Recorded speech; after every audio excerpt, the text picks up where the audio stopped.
देखो रिकॉर्डिंग का मैसेज क्या और स्क्रीन शेयर है। Yes ma'am. अच्छा देखो हम लोग टाइम वैल्यू ऑफ मनी पढ़ रहे थे, उसमें हम लोगों ने ये कंपाउंड इंटरेस्ट का कुछ क्वेश्चंस जो है एग्जाम्पल 21 तक हम लोगों ने किया था, ठीक है।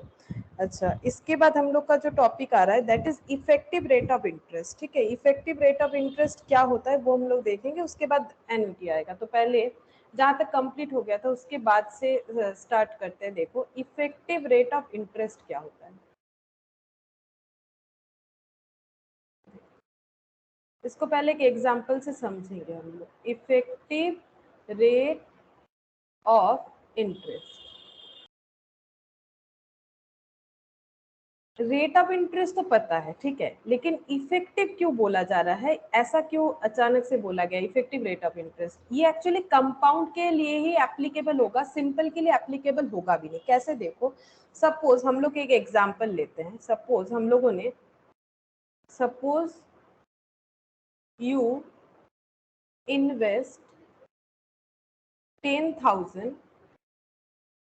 ठीक है, 10,000 for a year at the rate of 6% per annum compounded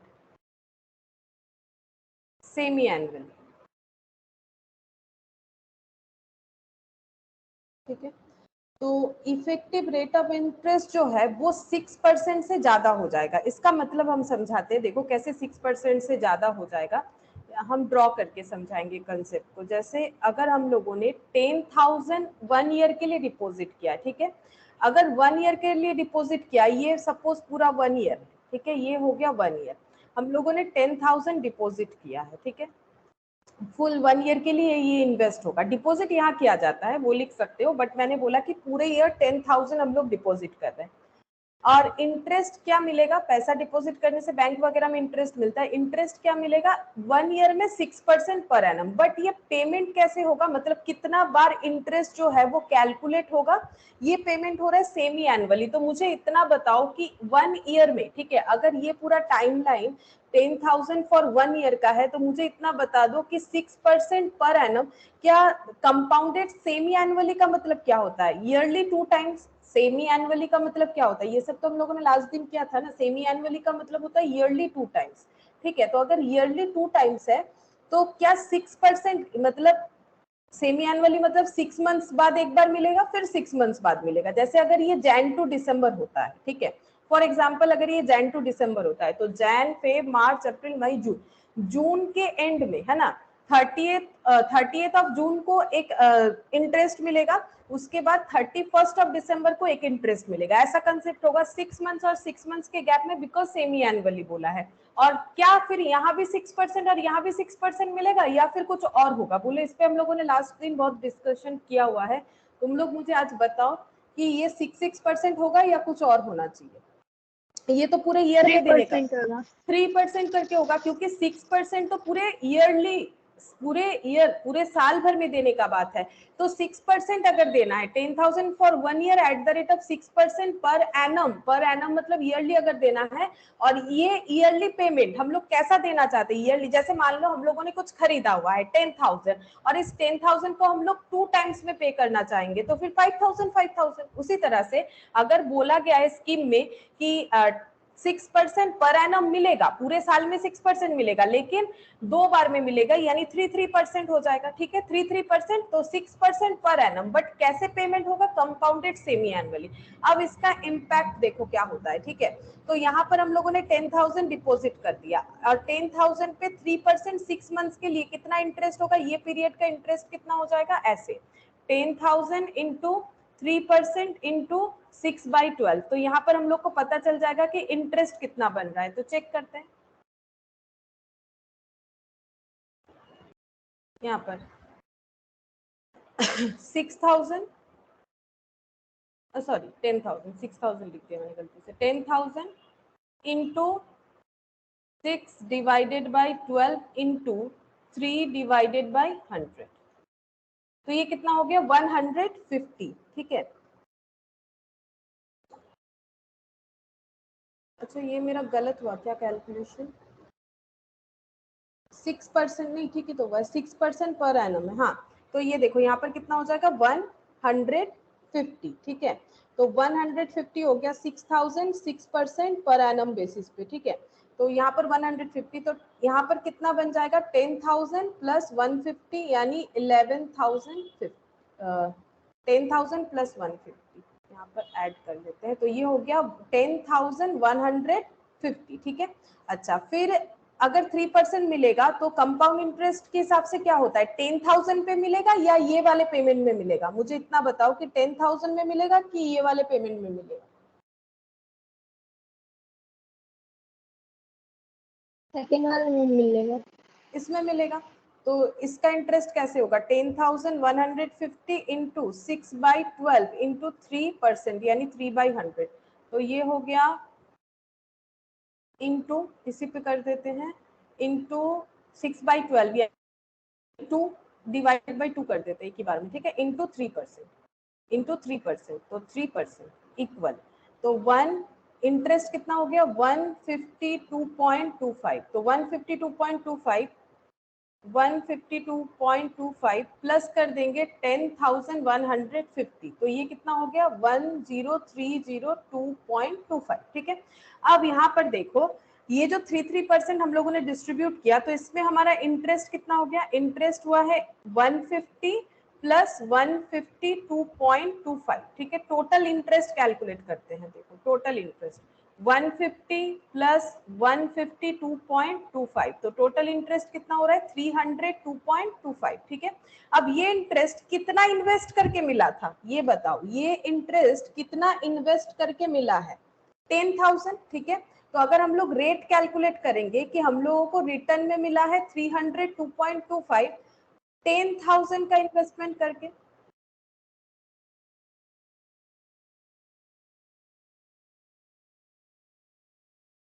10,000 का इन्वेस्टमेंट करके, ठीक है, ये रहा, तो रेट ऑफ इंटरेस्ट चेक करो, इंटू 100 डिवाइडेड बाई 10,000, अच्छा 3.0225 आ रहा है, 3.0225 आ रहा है, अच्छा, तो एक सेकेंड, मेरा एग्जाम्पल, एक मिनट रुको,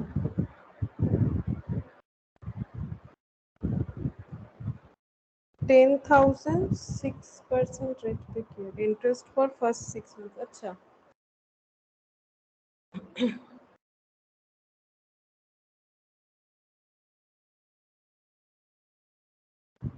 देखो मैंने बुक वाला एग्जांपल लिया, देख लेते हैं, शायद मैंने क्या गलत रीड कर लिया, देख लेते हैं। If interest is compounded more than once a year, अच्छा compounded more than once a year वाला था, ठीक है, मैंने वो 6% पर एनम ये दिखाया, देख लेते एक बार पूरा ही पढ़ लेते, मैंने यहाँ से जस्ट देख के किया, तो शायद हो सकता है कुछ गलत लिख लिया हो। Effective rate of interest for exceeds the per annum interest. Suppose you have invested 10,000 for a year at the rate of 6% per annum compounded semi-annually. Effective interest rate for a year will be more than 6% per annum since interest is being compounded more than once a year. For computing effective rate of interest for first 6 months, यहाँ पर अच्छा 6% per annum और compounded बोला है semi annually, तो 2 बार मिलेगा, एक बार 300 एक बार 3, अच्छा ये क्वेश्चन एग्जांपल में थोड़ा सा रॉन्ग दिया हुआ है, ठीक है, ये कंपाउंडेड अगर सेमी एनुअली होगा तो ये 12% देना चाहिए था, तब जाके इस तरह के एग्जाम्पल से होना था, ठीक है, तो यहाँ पर थोड़ा सा लैंग्वेज गलत दिया हुआ है, इसीलिए हम लोग का एग्जाम्पल ये वाला नहीं बन रहा है, ठीक है, ये वाला चेंज कर लो, हो जाएगा, ठीक है। यहाँ पर हम लोग कर देते हैं 12%, नहीं तो नहीं होगा, ये 12% पर एनम में कंपाउंडेड सेमी एनुअली, ये थोड़ा सा लैंग्वेज प्रॉब्लम था, वहां पर 6% होगा इसका मतलब, ठीक है, उन लोगों ने लिखा तो है सेमी एनुअली, बट ये जो है लिखा हुआ है सेमी एनुअली, बट यहाँ पर जो है कैलकुलेशन गलत हो रहा है उस हिसाब से, तो 6% होना चाहिए, ठीक है, तो ये 6%, ये 6%, अब हो जाएगा, ठीक है, छोड़ो जो भी है, हम लोग अपना एग्जाम्पल जो है उसे ठीक कर लेते हैं, तो 6% अगर होगा तो 10,000 इंटू, ये देखो 10,000 इंटू 6% डिवाइडेड बाय 2, तो ये 300 हो जाएगा, ठीक है, थोड़ा सा अमाउंट चेंज कर देते हैं, 300 हो गया, नेक्स्ट यहाँ पर ये चेंज होके हो जाएगा 10,300, 10,300। अब नेक्स्ट टाइम जब पेमेंट मिलेगा हम सिर्फ अमाउंट चेंज कर रहे हैं, ठीक है, क्योंकि मुझे इस अमाउंट से एग्जांपल समझाना है। 10,300, ठीक है, तो 10,300 करके अगर होगा तो 6% यहाँ पर ऐड कर देते हैं 10,000, ठीक है, 10,300 इंटू 6% इंटू 6% डिवाइडेड बाई 2, इसीलिए 6/12 यानी 2 होता है, ठीक है, तुम लोग पूरा कैलकुलेट करके देख सकते हो। 309 हो रहा है, इंटरेस्ट 309 हो रहा है, तो टोटल कितना हो गया 309 प्लस 10,300 प्लस 10,300, ठीक है, तो ये हो गया 10,609, 10,609, ठीक है। तो यहाँ पर इंटरेस्ट कितना हो गया, यहाँ पर पहले हुआ 300, उसके बाद 309, 300 और 309। अब समझ में आ जाएगा, देखो क्या होता है इफेक्टिव रेट ऑफ इंटरेस्ट। तो यहाँ पर हो गया 609 इंटरेस्ट, ठीक है। अब 609 इंटरेस्ट जो अर्न किया है वो कितना इन्वेस्ट करके किया है, सेम कंसेप्ट, 10,000 इन्वेस्ट करके किया है 609, तो 609 डिवाइडेड बाई 10,000 इंटू 100, ठीक है, तो ये कितना हो गया 6.09। देखो वहां पर लैंग्वेज थोड़ा सा गलत है, इसलिए एग्जाम्पल, ठीक है, छोड़ो, हम लोग यहाँ पर जो एग्जाम्पल मैंने बनाया उससे देखते हैं। इसको मैंने 12% per annum compounded semi annually कर दिया, यानी 6% जो है पर मंथ के हिसाब से हो जाएगा। तो इंटरेस्ट का रेट हो गया 6.09%। इससे क्या समझ में आ रहा है, 6.09% जो रेट हुआ ये तो टोटल इतने इंटरेस्ट पे हुआ, ये इंटरेस्ट कब हुआ है 6 मंथ्स एंड 6 मंथ्स, मतलब ये इंटरेस्ट जो है ये फॉर 1 ईयर है, ठीक है, ये फॉर 1 ईयर है। तो 1 ईयर में हम लोग का कितना हो रहा है, इंटरेस्ट रेट हो जाएगा 6.09%। तो इफेक्टिव रेट अगर देखोगे ना तो वो 6 नहीं रहा, ठीक है, इफेक्टिव रेट ऑफ इंटरेस्ट अगर देखोगे तो वो 6.09 हो गया है, ठीक है, 6.09 हो जाएगा। तो इफेक्टिव रेट ऑफ इंटरेस्ट का मतलब यही होता है कि अगर हमारा कंपाउंड जो है वो जितना ज्यादा होगा हम लोग का रेट ऑफ इंटरेस्ट ऑटोमेटिकली उतना ज्यादा हो जाएगा। तो जितना रेट ऑफ इंटरेस्ट दिख रहा है उससे ज्यादा हो जाता है। अगर कैलकुलेट करके देखोगे तो समझ में आएगा। ये भी हम लोगों ने 6% पे कैलकुलेट किया, ये भी 6% पे किया, बट अगर टोटल पे चेक करके देखोगे तो एवरेज ये दोनों इंटरेस्ट 6.09 हो जा रहा है, मतलब 10,000 पे 6.09 करने से इतना आता है। तो इफेक्टिव रेट ऑफ इंटरेस्ट इसे बोलते हैं कि देखने में 6% लग रहा है बट इफेक्टिवली अगर देखो तो ये 6.09 हो रहा है, ठीक है। अब इसके लिए इंटरेस्ट कैसे कैलकुलेट होगा, देखो हम लोग को पता है इंटरेस्ट का मतलब होता है प्रिंसिपल, ठीक है, पी ई टी, ठीक है। यहाँ पर इफेक्टिव रेट ऑफ इंटरेस्ट से फॉर्मूला होगा, तो आई का मतलब हो गया इंटरेस्ट, ये पहले भी हम लोगों ने जो फॉर्मूला किया था वहां पर आई का मतलब इंटरेस्ट होता है। पी का मतलब क्या हो जाएगा, पी का मतलब हो गया प्रिंसिपल, ठीक है, पी का मतलब हो जाएगा प्रिंसिपल, टी का मतलब हो गया टाइम, ठीक है, और ई का मतलब हो जाएगा इफेक्टिव रेट, ठीक है, इफेक्टिव रेट हो गया। अब इसको हम लोग फॉर्मूले से भी कैलकुलेट कर सकते हैं। इंटरेस्ट कितना हुआ टोटल 609, प्रिंसिपल कितना था 10,000 डिपॉजिट करके, ठीक है, ई और टाइम कितना था 1 ईयर, ठीक है। तो ई का वैल्यू कैसे कैलकुलेट होगा, 609 डिवाइडेड बाई 10,000, तो 609 डिवाइडेड बाई 10,000 मतलब कितना हो जाएगा 0.0609 ऐसे होगा। अब इंटू 100, क्योंकि रेट ऑफ इंटरेस्ट 100 होता है, इंटू 100 करने से 6.09% हो जाएगा।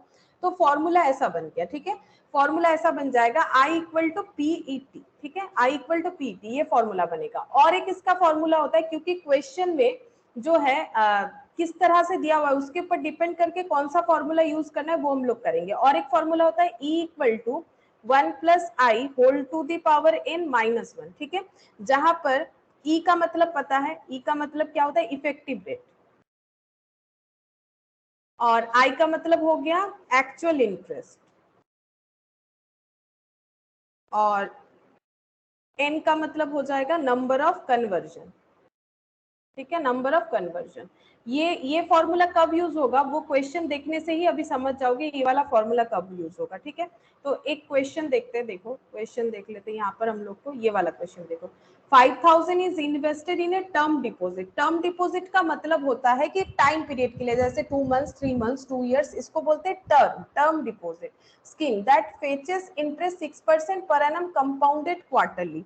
तो ये 6% इंटरेस्ट देगा ऐसा बोला गया है उस डिपॉजिट पे पूरे साल में, लेकिन पेमेंट जो है वो एट ए टाइम 6% नहीं होगा, क्वार्टरली होगा, ठीक है। यही 6% 4 टाइम्स में कवर करना है, तो पूरे साल में 6%, इसी को अगर 4 टाइम्स में देना है, क्योंकि क्वार्टर मतलब 4 होता है, तो कितना इंटरेस्ट हो जाएगा, तब इंटरेस्ट हम लोग का ऐसा हो जाना चाहिए 6/4, है ना, ये ऐसा हो जाना चाहिए 6 डिवाइडेड बाई 4। तो ये वाला इंटरेस्ट कितना मिलेगा 1.5%, ये हम लोगों ने लास्ट दिन डिस्कस किया था, तो 1.5% ऐसे हो जाएगा, क्योंकि सेमी एनुअली होने से 2 बार, क्वार्टरली होने से ईयर में 4 टाइम्स, तो 4 टाइम्स ऐसे 1.5 1.5 1.5 1.5 इस तरह से 6% इंटरेस्ट को कवर किया जाएगा, ऐसा स्कीम बोला गया है।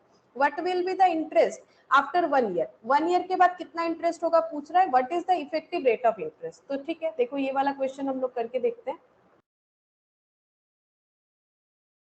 एग्जाम्पल 22, फर्स्ट तो हम लोग को पूछा है पहले साल के बाद इंटरेस्ट कितना होगा, ठीक है। तो यहाँ पर देखो क्वेश्चन कुछ इस तरह से है, 5000 इन्वेस्ट किया गया है, ठीक है, फॉर 1 ईयर, ठीक है, फॉर 1 ईयर, और ये जो पेमेंट है इंटरेस्ट का वो मिलेगा 1 2 3 4, ठीक है, 1 2 3 और ये रहा 4 टाइम्स में मिलेगा।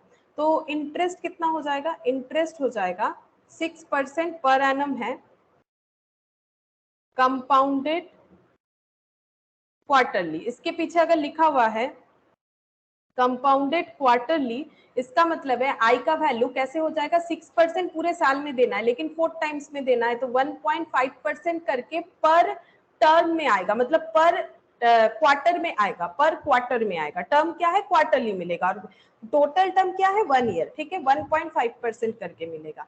अच्छा, हम लोग को पूछा है कि फर्स्ट ईयर का इंटरेस्ट क्या होगा, ठीक है, फर्स्ट ईयर का इंटरेस्ट क्या होगा, तो देखो फर्स्ट ईयर का इंटरेस्ट क्या होगा, वही पूछा है, तो देख लेते एक बार।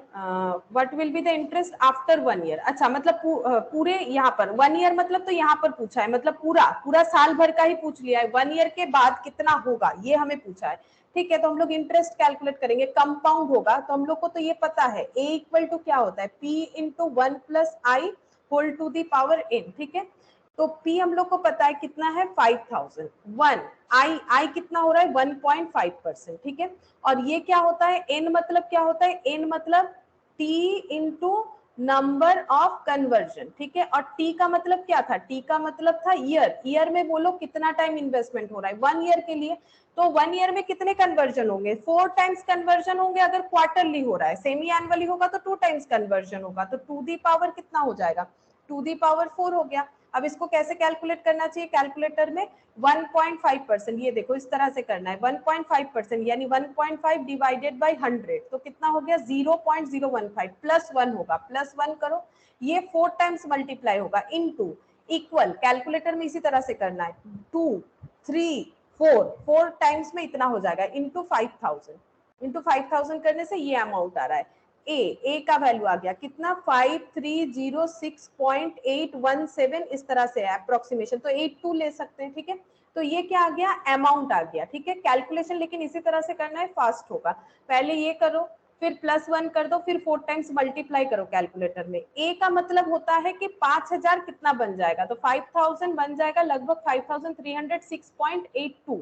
हम लोग को पूछा है कि इंटरेस्ट बताओ, तो इंटरेस्ट कितना हो जाएगा, दोनों का गैप, हम लोगों ने इन्वेस्ट किया था 5000 और मिल रहा है इतना, तो दोनों का जो डिफरेंस है वही हम लोगों का इंटरेस्ट का अमाउंट हो जाएगा। माइनस कर देते हैं यहाँ से, ठीक है, यहाँ से 5000 माइनस कर देते हैं, तो आ जाएगा 306.81, क्योंकि मैंने 82 कर लिया था यहाँ पर, तो 306.82 कर देते हैं, ठीक है। बाकी देखो एमसीक्यू है, तो वहां पर जो ऑप्शन रहेगा, अगर 81 रहेगा तो फिर 81 में ही तुम लोग को टिक करना पड़ेगा, अब वहां पर कैसे लेगा वो तो डिपेंड कर रहा है, क्वेश्चन टू क्वेश्चन वेरी कर जाएगा, लेकिन इस तरह से हम लोगों को करना पड़ेगा। तो एक आंसर तो हम लोगों ने निकाल लिया कि 1 ईयर के बाद कितना इंटरेस्ट होगा, 1 ईयर के बाद इतना इंटरेस्ट होगा, और पूछा था कि इफेक्टिव रेट ऑफ इंटरेस्ट बताओ, ठीक है।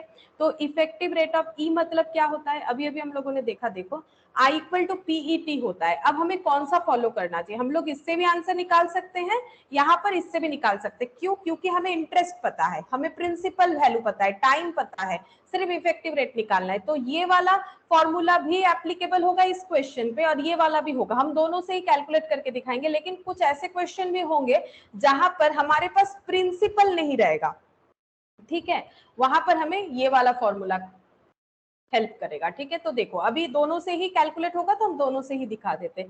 E equal to 1 plus i whole to the power n minus 1। ठीक है, तो 1 प्लस आई मतलब है interest rate 1.5% whole to the power कितना n का मतलब यहाँ पर अभी कैलकुलेट किया था हम लोगों ने 4 माइनस 1, तो कितना हो जाएगा 1.5 डिवाइडेड बाई 100 प्लस 1 4 टाइम्स। ठीक है, 2 3 4 माइनस 1, तो कितना हो गया 0.061। क्योंकि हमें पता है कि रेट ऑफ इंटरेस्ट हमेशा परसेंटेज में होता है, तो एक ही बार में इसमें 100 मल्टीप्लाई कर ले 6.13% हो जाएगा। ठीक है, 6.13%। अब क्या उस फॉर्मूले से नहीं होगा, उस फॉर्मूले से भी होगा। वो वाला फॉर्मूला क्या था, आई इक्वल टू पीईटी। देखो ये भी आसानी से याद रख सकते हो, आई इक्वल टू पीआरटी होता है ना, आर यानी रेट ऑफ इंटरेस्ट, यहाँ पर इफेक्टिव रेट ऑफ इंटरेस्ट, आई मतलब इंटरेस्ट। इंटरेस्ट कितना हुआ, ये रहा 306.82, 306.82। पी प्रिंसिपल कितना डिपॉजिट किया था हम लोगों ने 5000, ये देखो 5000। ठीक है, अच्छा ई कैलकुलेट करना पड़ेगा। ठीक है, अच्छा टी क्या है 1 ईयर, ये ईयरली होता है टी का मतलब यहाँ पर, तो ई का वैल्यू कितना हो जाएगा, तो ई का वैल्यू हो जाएगा दिस वन डिवाइडेड बाय 5000, तो 306.82 डिवाइडेड बाय 5000, उसमें भी इतना ही आना चाहिए, चेक करते आ रहा है कि नहीं। 306.82 डिवाइडेड बाय 5000 इंटू 100 आ गया 6.1364 है, 13% कर लिया हम लोगों ने। ठीक है, तो दोनों फॉर्मूले ही यहाँ पर एप्लीकेबल हो गए, बिकॉज दोनों तरह का इंफॉर्मेशन अवेलेबल था। लेकिन कुछ क्वेश्चन ऐसा होगा जो सिर्फ और सिर्फ यही वाले फॉर्मूले से हो पाएगा, यही वाले फॉर्मूले से हो पाएगा, वहां पर प्रिंसिपल नहीं रहेगा, तो यही वाला फॉर्मूला यूज करना पड़ेगा। अच्छा, अब देखो क्वेश्चन नंबर 23, यहाँ पर क्या बोला है, यहाँ पर बोल रहा है कि find the amount of compound interest and effective rate of interest if an amount of 20,000 is deposited in A bank for 1 year eight the rate of interest 8% per annum compounded semi annually. 8% per annum अगर semi annually पे किया जाएगा मतलब 4% 2 times पे किया जाएगा। ठीक है, तो 1 ईयर के लिए अगर हम लोग पैसे को डिपॉजिट करेंगे 20,000 को, तो हमें इंटरेस्ट एक बार 4% मिलेगा, 6 मंथ्स बाद फिर 6 मंथ्स बाद हमें 4% मिलेगा। ठीक है, तो हम लोग को पूछा गया है कि यहाँ पर कंपाउंड इंटरेस्ट कितना होगा। अच्छा, यहाँ से यहाँ पूरे इन्वेस्टमेंट के बाद इंटरेस्ट कितना होगा, मतलब अभी जैसा क्वेश्चन किया था वैसे ही वो क्वार्टरली था, ये कंपाउंडेड सेमी एनुअली है। और पूछा है कि इफेक्टिव रेट ऑफ इंटरेस्ट बताओ। ठीक है, देखो सेम तरह से हम लोग कर सकते हैं।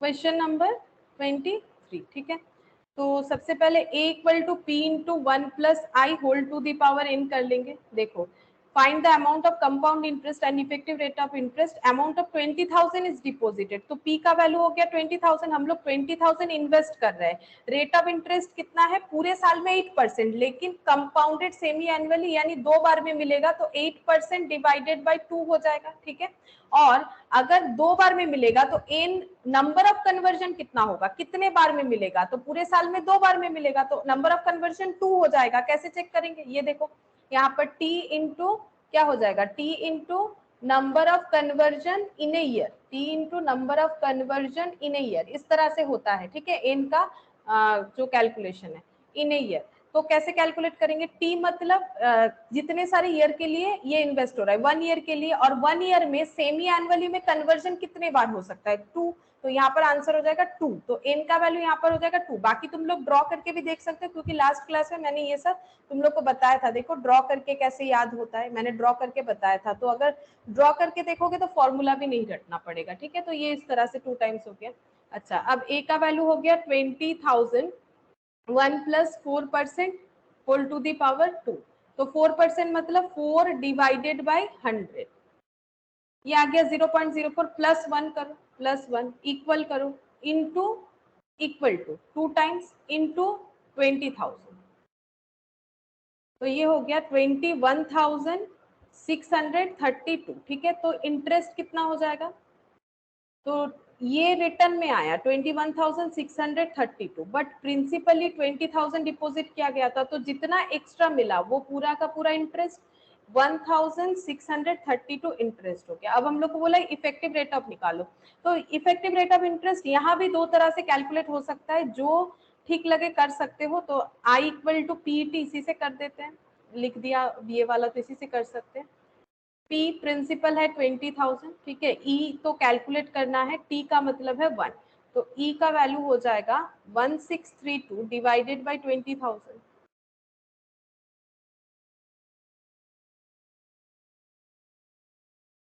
इंटू 100 कर लेंगे। परसेंटेज में आंसर होता है ना 81%, जरूर एक जीरो मैंने कम लगा दिया होगा, देख लेते। 20,000 20 और 3 जीरो इंटू 100, हाँ एक जीरो कम लगा दिया था, 8.16%, ठीक है। 8.16% इस तरह से होगा। सेम टाइप क्वेश्चन था, ओनली कंपाउंडेड, उसमें क्वार्टरली था, इसमें सेमी एनुअली था, ठीक है। क्वेश्चन नंबर 24 देखो।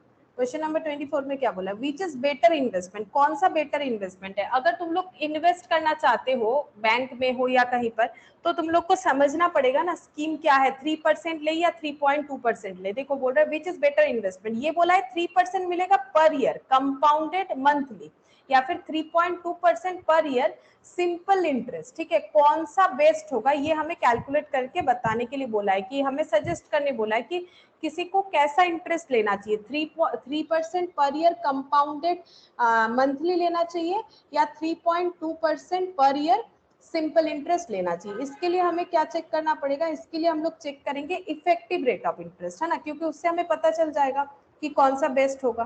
तो ये देखो कैसे हो जाएगा। आई दे रखा है हम लोग को कितना, पहला वाला 3% कंपाउंडेड मंथली, तो आई अगर 3% पर एनम कंपाउंडेड मंथली होता है, अगर हम लोग ये वाला देखते हैं,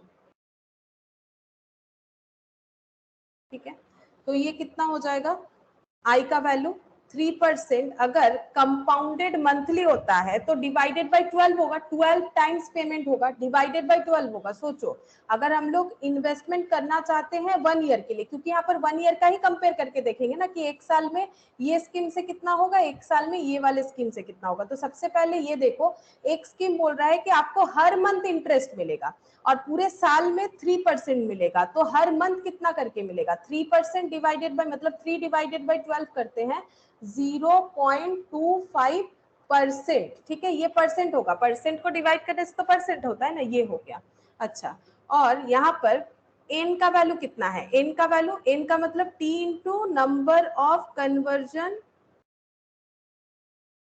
पर ईयर, ठीक है। या फिर ऐसे भी देख सकते हो, ऐसे भी देख सकते हो, 12 टाइम्स 1 2 3 4 5 6 7 8 9 10 11 12, ठीक है, ये हो जाएगा 12 टाइम्स कन्वर्जन 1 ईयर में। तो यहाँ पर टी ईयर बताता है, तो ईयर 1, नंबर ऑफ कन्वर्जन 12, तो एन का वैल्यू कितना हो गया 12 टाइम्स कन्वर्जन होगा, ठीक है, 12 टाइम कन्वर्जन होगा। अगर ऐसा होता है तो एक्चुअली हमारा, अगर हमें एक रेट पता करना हो, ठीक है, एवरेज रेट पता करना हो, इफेक्टिव रेट हमें क्या बताया, एवरेज ही तो बताया। यहाँ पर एवरेज 6% देखने में लग रहा है, बट एवरेज अगर देखो तो 6.09।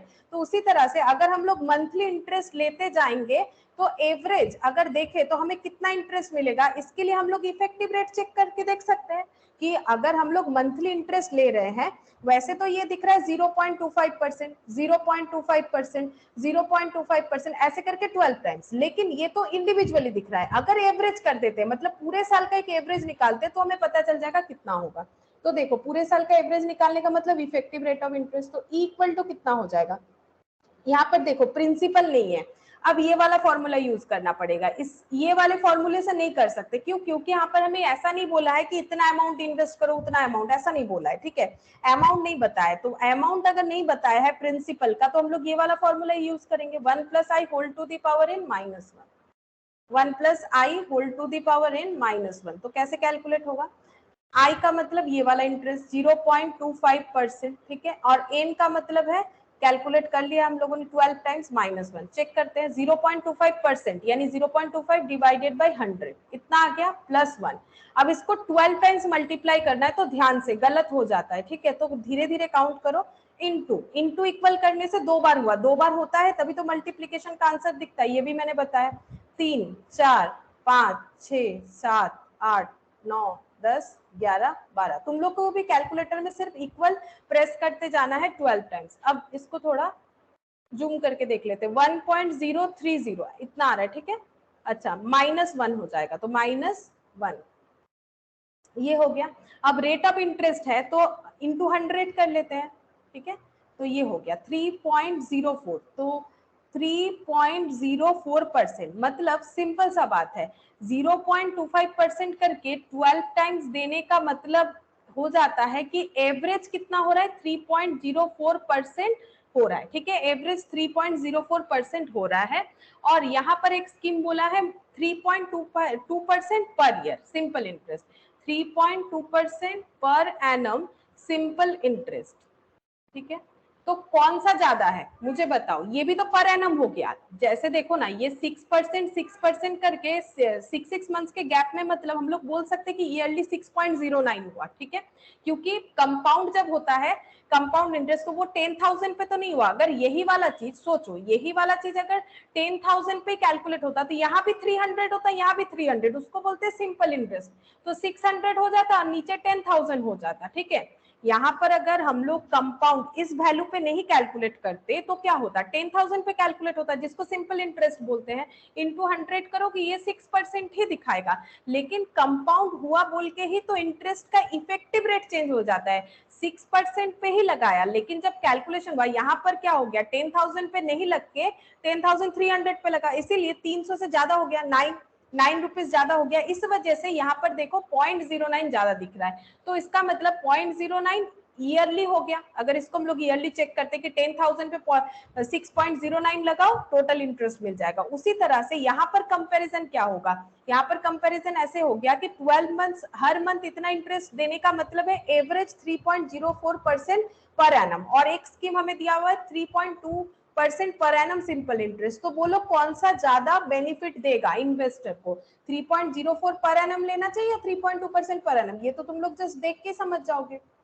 ये भी तो सिंपल ही हो रहा है ना, क्योंकि अगर हम लोग टोटल अमाउंट पे ये लगाएंगे, सपोज अगर 100 रुपीज का इन्वेस्टमेंट करेंगे तो 3.04 करके हमें रिटर्न मिलेगा, या फिर 3.2% करके हमें इंटरेस्ट मिलेगा। जो वाला स्कीम हम लोग अवेल करेंगे, तो कौन सा स्कीम लेना चाहिए, 3.2 ज्यादा होता है कि 3.04 ज्यादा होता है, कौन सा स्कीम लेना चाहिए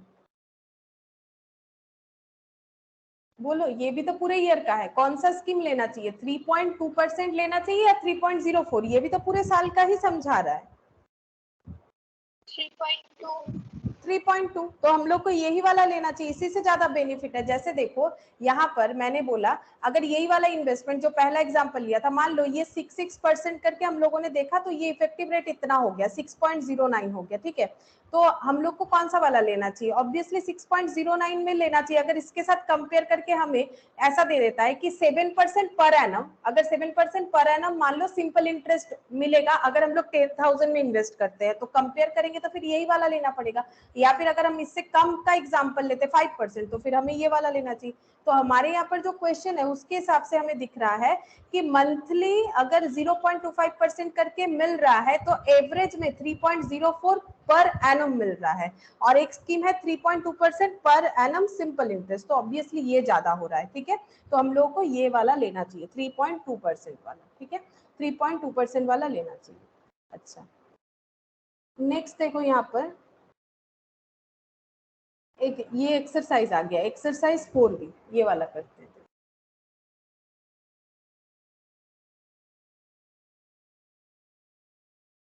पहला क्वेश्चन क्या दिया हुआ है, P equal to 1000, R equal to 5% per annum, N equal to 4, what is the amount of amount and CI, मतलब कंपाउंड इंटरेस्ट। अमाउंट और कंपाउंड इंटरेस्ट क्या होगा ये बताओ, बोलो कौन सा ऑप्शन होगा।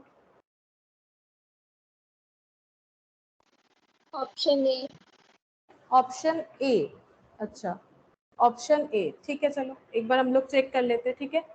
यहाँ पर 1, यहाँ पर बोला है कि अमाउंट कितना होगा, तो अमाउंट ए इक्वल टू क्या होता है, P into 1 plus i whole to the power N. ठीक है, यही वाला फॉर्मूला क्यों दिया, क्योंकि कंपाउंड इंटरेस्ट बोला है इसी वजह से। ठीक है, बाकी तो यहाँ देख के कुछ पता नहीं चल रहा है, सिंपल है कि कंपाउंड, जब तक ये लाइन पे नहीं पहुंच जाते हैं। ठीक है, क्योंकि 5% सिर्फ बोल के रख दिया है, कंपाउंडेड नहीं बोला है, लेकिन यहाँ पढ़ के पता चल रहा है कि कंपाउंडेड है, क्योंकि एग्जाम में तो मिक्सड अप रहेगा। तो हमें कैसे समझना है कि कंपाउंड करे कि सिंपल, क्योंकि CI बोला है तो कंपाउंड करना है। ठीक है, यहाँ पर तो पता चल रहा है कि अभी ये सारा क्वेश्चन कंपाउंड का ही होगा। तो यहाँ पर ए है, सॉरी ये कैलकुलेट करना पड़ेगा, 1000, पी है 1000। ठीक है, 1 प्लस आई का वैल्यू कितना है, आई का वैल्यू है 5% पर एनम, तो 5% पर एनम ईयरली, और एन इक्वल टू 4, कुछ नहीं बोला है, मतलब 4 ईयर्स के लिए इन्वेस्टमेंट है। ठीक है, तो इसका कैलकुलेशन कर लेते हैं, 5/100 इस तरह से करेंगे, 5/100 प्लस 1। ठीक है, प्लस 1, 1.05 4 टाइम्स होगा, तो इंटू 2 3 4। ठीक है, इस तरह से कर लेना है, इंटू 1000, देखो कितना जल्दी कैलकुलेट हो जाएगा, इंटू 1000, 1215.50। अब हम लोग ना ऑप्शन देखेंगे, 1215.50 मतलब ऑप्शन ए इसीलिए आंसर होगा। तो ए निकल के आ गया, कंपाउंड इंटरेस्ट क्या हो जाएगा, 1215.50 माइनस 1000, तो माइनस कर देते, 1000 डिपोजिट करके इतना मिला 215.50, कंपाउंड इंटरेस्ट इतना हो जाएगा। ठीक है, 215.50, यानी ऑप्शन ए हम लोग का आंसर हो जाएगा। ठीक था, आंसर ठीक ही दिया हुआ था। अच्छा, अब देखो, 100 will becomes after 20 years 5% per annum compound interest of, बोल रहे हैं कि 100 will become after 20 years, 20 years बाद 100 कितना हो जाएगा, 250, 205, 165.33 या नन ऑफ दिस। अगर 5% पर एनम पे कंपाउंड इंटरेस्ट पे किया जाएगा तो 100 रुपीज का इन्वेस्टमेंट 20 इयर्स बाद कितना हो जाएगा, ये पूछ रहा है, मतलब अमाउंट पूछ रहा है, बोलो कितना होगा कैलकुलेट करके।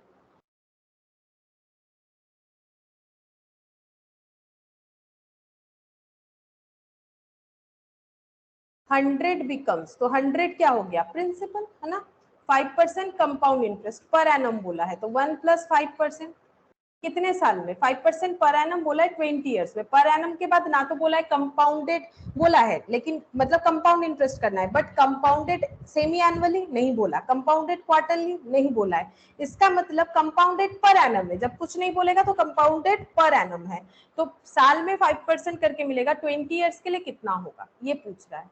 तो कैलकुलेट करो, 5/100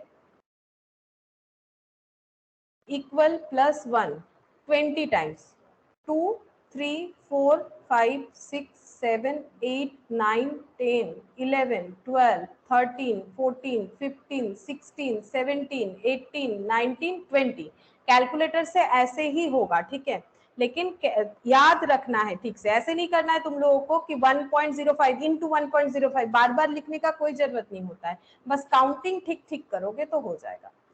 तो 265.32, देखते हैं ऐसा कोई ऑप्शन है कि नहीं, 265.32। अच्छा, इंटरेस्ट पूछा है, ये तो अमाउंट हो गया, हम लोग को पूछा है इंटरेस्ट, तो इंटरेस्ट कितना हो जाएगा, 100 माइनस कर दो 265.32, ये अमाउंट बना 100 इन्वेस्ट करने के बाद, तो 165.32 इंटरेस्ट चेक करते हैं, ये रहा। ठीक है, अब 3 है मैम, 3 है, कोई प्रॉब्लम नहीं, एक्चुअली 329 है, तो तुम लोग चाहो तो 3 कर सकते हो। ठीक है, वो ना ऑप्शन देख के समझ जाओगे, इसका मतलब ये नहीं कि नन ऑफ दिस करके आ जाओगे, ये तो हमें समझना पड़ेगा ना कि हम लोग कितना डिजिट लेना चाहते हैं पॉइंट के बाद, अगर 9 है तो यहाँ पर 3 बनता है, तो अगर 3 होगा, दिख रहा है स्कोप है 3 होगा, तो इसका मतलब हम लोग का आंसर नन ऑफ दिस नहीं देना है, हम लोग को कौन सा आंसर देना है, जो नियरेस्ट आंसर होगा, ये तो ठीक ही है इसमें, ये तो राउंड ऑफ के लिए हुआ है। अब राउंड ऑफ आंसर से टैली कर लेंगे ना, राउंड ऑफ कितने पे दिया है, 3 पे दिया है, तो ऑप्शन सी हो जाएगा, ऑप्शन सी। मैम और एक बार बताइए ना, ये वाला,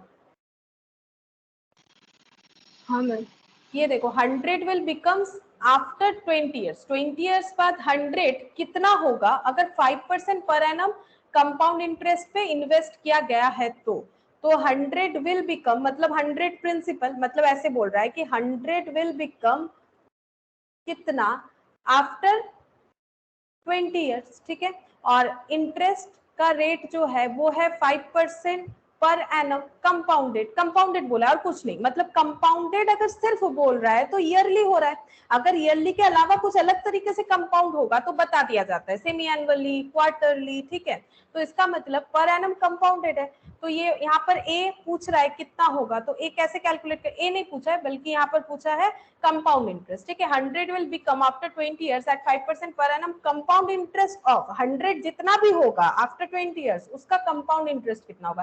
पहले ये निकाल लेते हैं कि 100 20 इयर्स बाद कितना होगा, तो P 1 plus i whole to the power n, i क्या है 5%। अब कैलकुलेशन किया जैसे होता है 5/100 कर लो, ये देखो यहाँ पर बहुत सारा बार मल्टीप्लाई किया ना हम लोगों ने, 5/100 प्लस 1 1.05, और ये कितने टाइम्स मल्टीप्लाई करेंगे 20 टाइम्स, क्योंकि टू दी पावर 20 है तो इनटू इक्वल, अगर तुम लोग कैलकुलेटर में करोगे तुम लोग को ये वैल्यू दिखेगा, ठीक है। मेरे साथ साथ करके चेक करके देख सकते हो, कैलकुलेटर है अगर सामने तो 1.1025, ये देखो 2 डिजिट मल्टीप्लाई होने से कुछ ना कुछ आंसर आता है, तो ये 2 बार मल्टीप्लाई हो गया, ऐसा हमें 20 टाइम्स करना है तो इसको 2 काउंट करना है।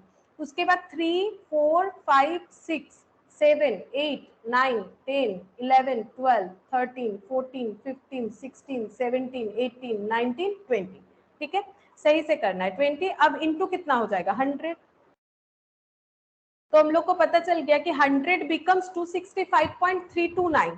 अब 329 जो है उसको 32 लिखा था मैंने, लेकिन आंसर में 33 किया हुआ है तो मैंने इसको 3 कर दिया, क्योंकि पीछे 9 है तो 3 तो होगा, प्रॉब्लम क्या है। तो यहाँ पर ये वाला हो गया। तो अब हमें पूछा था इंटरेस्ट बताओ, तो इंटरेस्ट क्या होगा, 100 इन्वेस्ट करके अगर इतना मिला है तो इंटरेस्ट हो गया 165.33, ऑप्शन सी के साथ ये मैच हो गया हम लोगों का। बोलो समझ में आया?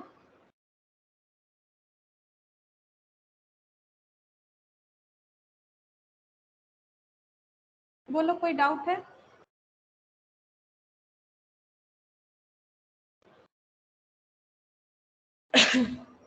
बोलो आ सारा गया मैम।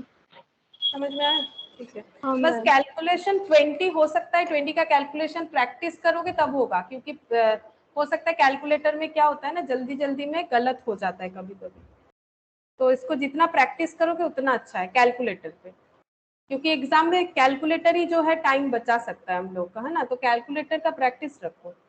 अच्छा अब ये देखो, the effective rate of interest corresponding to a nominal rate 3% per annum payable half yearly. इस क्वेश्चन का मतलब समझो, बोल रहा है कि इफेक्टिव रेट ऑफ इंटरेस्ट, ठीक है, effective rate of interest corresponding to a nominal rate 3% per annum payable half yearly. अगर 3% per annum payable half yearly होता है तो इसका इफेक्टिव रेट क्या होगा, ये पूछ रहा है, ठीक है। 3% पर एनम अगर पेबल हाफ ईयरली है तो देखो क्वेश्चन देखो, 3% पर एनम है, ठीक है, अच्छा बात है, पूरे 1 ईयर में 3% है पर एनम का मतलब, लेकिन पेबल कैसा है, पेबल हाफ ईयरली है, मतलब 6 months then again after 6 months, ठीक है। तो 3% अगर ईयरली दिया जाएगा लेकिन 6 मंथ्स के गैप में दिया जाएगा, तो मुझे ये बोलो कि कितना कितना करके होना चाहिए, पहले ये सोचो कि कितना कितना करके होना चाहिए। 1.5 1.5 1.5 1.5, ठीक है। अच्छा अब हम लोग को क्वेश्चन में पूछ क्या रहा है, देखो इफेक्टिव रेट ऑफ इंटरेस्ट क्या होगा, ई कितना होगा, ठीक है, of interest, effective rate of interest corresponding to a nominal rate, इसका मतलब अगर इस तरह से इंटरेस्ट दिया जाएगा तो इसका इफेक्टिव रेट बताओ, 1.5 तो पर मंथ हो रहा है, एवरेज एक 1 ईयर का बताओ, 3% तो होगा नहीं, उससे क्या हो जाएगा, ज्यादा ही होगा, है ना, ज्यादा ही होगा। देखो यहाँ पर कैलकुलेट कर लेते हैं, ई का कैसे कैलकुलेशन करते हैं हम लोग, 2 फॉर्मूला होता है, दोनों तरह से कर सकते हैं, ये वाला लगा देते जल्दी हो जाएगा, 1 plus i whole to the power N minus 1, ठीक है। तो आई इंटरेस्ट कैसे दिया जाता है 1.5% करके 6 मंथ्स के गैप में, तो डिवाइडेड बाय 9 माइनस 9 बोल रहे N whole to the power N, N मतलब कितना है 1 ईयर, ये पूरा 1 ईयर का है, -1, एन कैसे निकालते, एन होता है T into number of conversion, ये शायद मैंने गलत लिख दिया, चेक कर लो, देखो टी मतलब 1 ईयर है ना, और नंबर ऑफ कन्वर्जन कितना है 2 टाइम्स, तो एन का वैल्यू 2 हो जाएगा, एन का मतलब एक्चुअली यहाँ पर लेकिन ईयर नहीं होता है, ठीक है, मैंने गलती से बोल दिया, लेकिन इसके पहले मैंने कभी ये वाला नहीं बोला था इस तरह से, ठीक है, मतलब वो गलती से मैंने बोल दिया, लेकिन तुम लोग याद करके देखो, यहाँ पर एन निकालने का तरीका हमेशा मैंने ऐसे ही बोला है, तो गलती से भी ऐसे मत कर दो, रॉन्ग हो जाएगा। यहाँ पर एन का मतलब क्या है, कितने नंबर ऑफ कन्वर्जन हो जाएंगे, है ना, तो यहाँ पर 1 ईयर में 1 ईयर में सेमी एनुअली यानी 2 टाइम्स, तो 2 times 1 year, number of conversion per year, ठीक है, तो इस तरह से 2 टाइम्स हो जाएगा। अच्छा 1.5 डिवाइडेड बाई 100 ये आ गया प्लस 1, ये 2 टाइम्स मल्टीप्लाई करना है, 2 टाइम्स में इतना आ गया, और -1 तो 0.03, अच्छा इस पे 100 लगा लेना चाहिए, 30225, ठीक है, हम एक बार 100 भी मल्टीप्लाई कर लेते हैं, इफेक्टिव रेट ऑफ इंटरेस्ट पता चल रहा है 3.00225 ये हो गया, ठीक है। मतलब जो 3% दिख रहा है वो 6 मंथ 1.5 पे करने के वजह से वो बन जाएगा 3.0225%, वो ज्यादा ही होगा। ऐसे बोल रहे हैं कि मतलब जब स्कीम समझाया जा रहा है तब बोला जा रहा है 3% per annum compounded semi annually, मतलब आपको 3% पूरे साल में मिलेगा लेकिन आपका पेमेंट कंपाउंडेड होगा। तो इसमें ना बेनिफिट होता है रिसीवर का, देखो उन्हें 1.5 वो कैलकुलेट तो कर रहे हैं लेकिन वो ऑटोमेटिकली एवरेज अगर देखोगे तो वो इंक्रीज कर जाता है, तो इफेक्टिव अगर देखोगे तो इतना हो जाएगा 3.0225। चेक करते हैं ऑप्शन 3.0225 मतलब सी, ठीक है, सी, ऑप्शन सी, ये वाला ऑप्शन लिखा है मैंने, ठीक है, ये ई का वैल्यू है, नहीं तो कंफ्यूज हो जाओगे, ये ऑप्शन सी है, ठीक है, ये ऑप्शन सी हो जाएगा।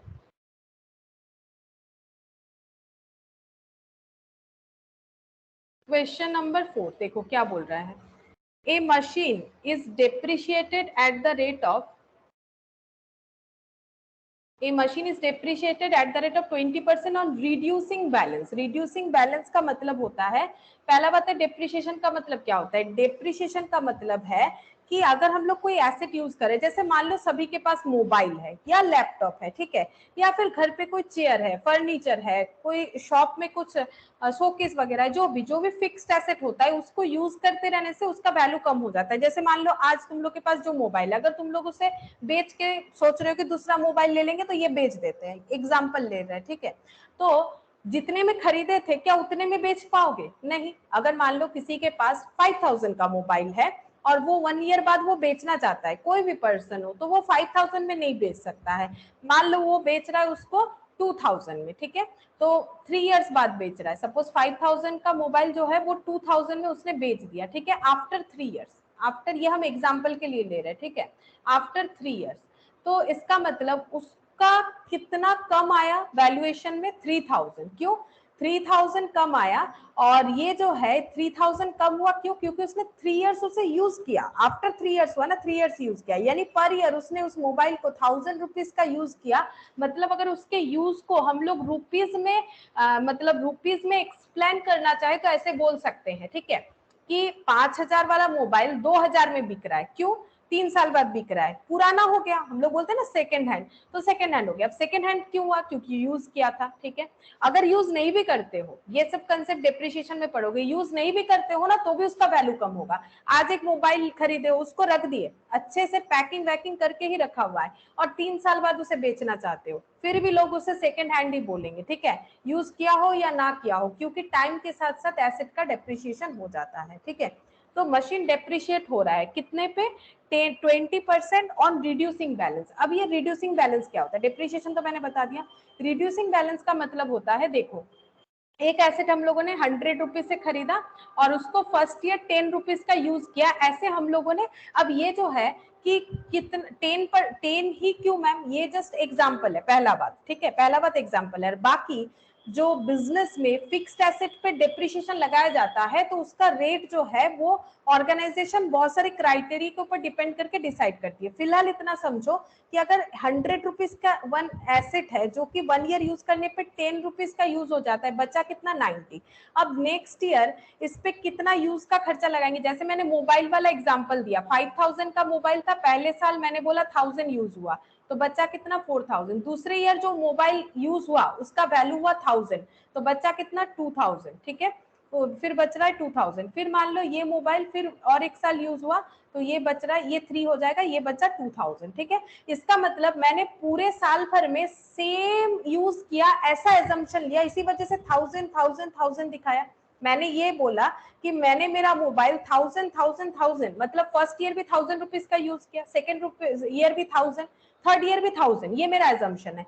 लेकिन इसके अलावा भी तो एजम्पशन हम लोग कर सकते हैं, हम लोग ऐसे बोल सकते हैं कि फर्स्ट ईयर 1000 का यूज किया, तो फर्स्ट ईयर के बाद मोबाइल जो था उसका वैल्यू हुआ 4000, फिर नेक्स्ट ईयर जब हम लोगों ने ये मोबाइल यूज किया उसका वैल्यू, ये यहाँ पर हम लोग ये बोल सकते हैं, इस पे रेट बताएंगे तभी तुम लोग समझ सकते हो, ठीक है। रेट बताना पड़ेगा मुझे। मान लो कि 10% पर एनम पे डिप्रिशिएशन लगा रहे, मतलब हम लोग ये मान लेते हैं कि जो हम लोगों का एसेट है, ठीक है, जो हम लोगों का एसेट है वो पूरे साल में 10% का यूज होगा अगर 100 रुपीज का है, अगर 100 रुपीज का है तो वो 10% यूज यानी 10 रुपीज का यूज होगा, उस बेसिस पे करके ये वाला दिखाते हैं। इसका रेट कैलकुलेट करना पड़ेगा, अगर ये एग्जांपल भी दिखाएंगे तो भी होगा, इसका रेट कैलकुलेट करना पड़ेगा। ये भी बता देते, पहले ये बता दे 10% पर एनम बेसिस पे अगर एसेट यूज हो रहा है तो फर्स्ट ईयर में कितना हो गया, ऐसे यूज कैलकुलेट करेंगे। 100 रुपीज का एसेट था, 10% बेसिस पे यूज हुआ पूरे साल भर, यानी 12/12। क्यों 12/12? 100 रुपीज का एसेट है, अगर ये पूरे साल भर यूज हुआ तो इंटरेस्ट लगेगा 10% पर एनम, ठीक है, इस तरह से। और ये जो इंटरेस्ट है ये लग रहा है पूरा हम लोग का कितना है, ऐसे देखो ये 10% ऐसे साइन दिखा देते हैं, तो ये पूरे साल भर में यूज हुआ, यानी पर मंथ कितना होगा, डिवाइडेड बाय 12 करोगे तो इंटू 12 करोगे तो पूरे साल भर का मिल जाएगा। ऐसा क्यों सिखाया जाता है? कभी कभी हो सकता है कि एसेट 6 मंथ्स यूज हुआ किसी एक साल में फिर बिक गया, ऐसा अगर होता है तब हम लोग इसको क्या कर देते हैं 6/12, तब लोगों को समझ में नहीं आता है, लोग सोचते हैं कि ये कुछ मतलब रूल्स है कर देते हैं, रूल्स कुछ नहीं है। 6/12 का मतलब क्या हो गया, 1000 10%, एक साल का 10 रुपीज, तो मंथली कन्वर्ट करना है तो 10 rupees for 12 month, then for 6 months कितना होगा, दैट इज द फॉर्मूला, ठीक है। तो वैसे हम यहाँ पर 6 मंथ्स का कंसेप्ट ले भी नहीं रहे हैं, तो एक साल का इंटरेस्ट हो गया, सॉरी इंटरेस्ट बोल रहे हैं, एक्चुअली इंटरेस्ट करवा रहे हैं तो मैंने गलती से बोल दिया, डिप्रिशिएशन 10। अच्छा, फिर नेक्स्ट हम लोग बोल रहे हैं फिर से 10, इसी पे फिर से नेक्स्ट ईयर हम लोग को 10 रुपीज का डिप्रिशिएशन हुआ तो कितना हो गया 80। इसको बोला जाता है स्ट्रेट लाइन मेथड, ठीक है, इसको बोला जाता है स्ट्रेट लाइन मेथड। मतलब देखो स्ट्रेट लाइन मतलब क्या, जहां पर लाइन थोड़ा सा भी इधर उधर नहीं होगा, मतलब 10 10 10 एक ही जैसा, ये भी हो गया, एसएलएम बोलते हैं इसे शॉर्टकट में, स्ट्रेट लाइन मेथड से डिप्रिशिएशन चार्ज किया। और एक तरीके से करा जाता है जिसे बोलते हैं WDV या रिड्यूसिंग बैलेंस मेथड। WDV मतलब रिटर्न डाउन, तो पहले साल 10% तो 10, तो 90 बचा, नेक्स्ट ईयर जब करना है तब WDV पे करना है, WDV या फिर इसको बोलते हैं रिड्यूसिंग बैलेंस मेथड, ठीक है, रिड्यूसिंग बैलेंस मेथड। अब WDV का क्या होता है, return down value method, return down value, return down value कितना आया 90, रिड्यूस करने के बाद वैल्यू कितना आया 90, तो ये मेथड बोल रहा है कि इस पे लगाओ 10%, तो 9 रुपीज हो जाएगा, इस पे 10% लगाओ, 19 to 10% पूरे 1 ईयर के लिए, तो 12/12 या फिर 1 ईयर कर दो, ठीक है, तो ये कैंसिल हो गया, कितना हो गया 9 रुपीज, तो इसका मतलब 9 रुपीज का यूज किया, ऐसे हम लोग बोल रहे हैं, यानी बचा 81। तो ये हम लोगों ने कौन से मेथड पे किया, WDV मेथड पे, ठीक है, WDV मेथड पे। तो ये ज्यादा लॉजिकल होता है, ये सब डिटेल्स में अकाउंट्स में पढ़ेंगे, अभी तो हमें इतना सब नहीं समझना है, लेकिन अगर किसी को नहीं समझ में आता है डिप्रिसिएशन क्या होता है, ये ज्यादा लॉजिकल इसीलिए है कि जितना चीज पुराना होगा ना उसका जो प्रोड्यूसिंग कैपेसिटी, जैसे मोबाइल सोचो, जितना अच्छा तुम लोग का स्मूथली चलता था, जितना जल्दी जल्दी फास्ट फास्ट ओपन होता था, जितना दिन जा रहा है यूज कर रहे हो ना, उसका स्पीड वगैरह, उसका जो भी मतलब फीचर्स है, उसका जो पहले जो जितना फास्ट काम कर रहा था उतना नहीं करता है। तो एक्चुअली जितना एसेट पुराना होता है ना तो उसी वैल्यू पे डिप्रिशिएशन करना चाहिए। कहाँ अभी 100 रुपए का तो रहा नहीं कि हम लोग 100 पे लगाए, बाकी ये सब अलग बात है, मेरिट्स डिमेरिट्स अलग अलग मेथड का। मैंने इतना कुछ क्यों बोला, क्योंकि यहाँ पर हम लोग डेप्रिशिएशन तो पढ़ नहीं रहे थे, अचानक से डेप्रिशिएशन दे दिया, इसीलिए हम बोल रहे हैं। तो यहाँ पर बोल रहे हैं मशीन 20% रिड्यूसिंग बैलेंस मेथड पे डेप्रिशिएट हो रहा है, ओरिजिनल कॉस्ट है मशीन का 1 लाख, और ultimate scrap value, scrap value का मतलब है जैसे मैंने बोला मोबाइल बिक जाएगा मार्केट में 2000 में 3 इयर्स के बाद, ठीक है, तो that is the scrap value, कि अगर ये मतलब कबाड़ हो जाता है 1 लाख का मशीन तो ये 30,000 में सेल हो जाएगा। Effective life of the machine पूछ रहा है कि तो मशीन का लाइफ कितना है, अगर 1 लाख का मशीन कितने टाइम बाद 30,000 हो जाएगा, इसका मतलब तो ये हो गया। तो हम लोग कैसे कैलकुलेट कर सकते हैं, तो मशीन खरीदना एक इन्वेस्टमेंट है, ठीक है, मशीन खरीदना एक इन्वेस्टमेंट है, तो हम लोग इन्वेस्ट कितना किए हैं, इन्वेस्ट किए हैं 1 लाख। मशीन खरीदना ऑब्वियसली एक इन्वेस्टमेंट होगा, है ना, ये हो गया 1 लाख। अच्छा, अब ये इन्वेस्टमेंट क्या प्रोड्यूस करेगा, दैट इज अमाउंट। ये इन्वेस्टमेंट यहाँ पर कुछ ज्यादा अमाउंट नहीं दे रहा है क्योंकि यहाँ पर वैल्यू कम हो रहा है, बिकॉज ये फिक्स्ड एसेट पे डेप्रिसिएशन है, तो यहाँ पर ए का वैल्यू हमें कम ही दिखेगा। क्यों, क्योंकि ये डेप्रिसिएशन है। जैसे देखो यहाँ पर ये क्या है, ये पी है, दोनों केस में ये क्या है, ए, इस केस में ये है ए, है ना। तो ये हो गया बचे हुए वैल्यू। बचे हुए वैल्यू यहाँ पर इंक्रीज नहीं हो रहा है, डिक्रीज, क्योंकि एसेट का यूज बता रहा है। अच्छा, रेट क्या है, 20%। किस रेट पे ये यूज होता है, 20%। कितने रेट पे ये कम होता है, 20%। और टाइम पीरियड क्या दे रखा है, 20%, कुछ नहीं बोला है, यानी पर एनम। और रिड्यूसिंग बैलेंस मेथड, मतलब सिंपल वाला प्रोसेस नहीं होगा ये। और इसमें फर्क क्या है, ये सिंपल इंटरेस्ट की तरह काम कर रहा है, ये कंपाउंड इंटरेस्ट। सोच के देखो, ये सिंपल इंटरेस्ट की तरह, ये कंपाउंड इंटरेस्ट की तरह। फर्क कितना है, उसमें ऐड होता है क्योंकि इंटरेस्ट मिलता है, या फिर इंटरेस्ट पे करते, जो भी करे उसमें ऐड होता है, हमारा अमाउंट बढ़ता है, इसमें भी ऐड होता है जब कंपाउंड इंटरेस्ट करते हैं। बट यहाँ पर कम होगा, क्यों, क्योंकि यहाँ पर वैल्यू गिर रहा है, वैल्यू गिर रहा है क्योंकि एसेट यूज कर रहे हैं। तो ये जस्ट कंसेप्ट के हिसाब से क्वेश्चन का फॉर्मूला थोड़ा सा प्लस माइनस में चेंज होगा, बाकी और कुछ नहीं, एज इट इज ही होगा। तो ए इक्वल टू क्या होता है, पी इंटू, अब ये 1 प्लस आई मत लिखो, देखो फॉर्मूला क्या होता है, ये वाला होता है, तुम लोग को पता है।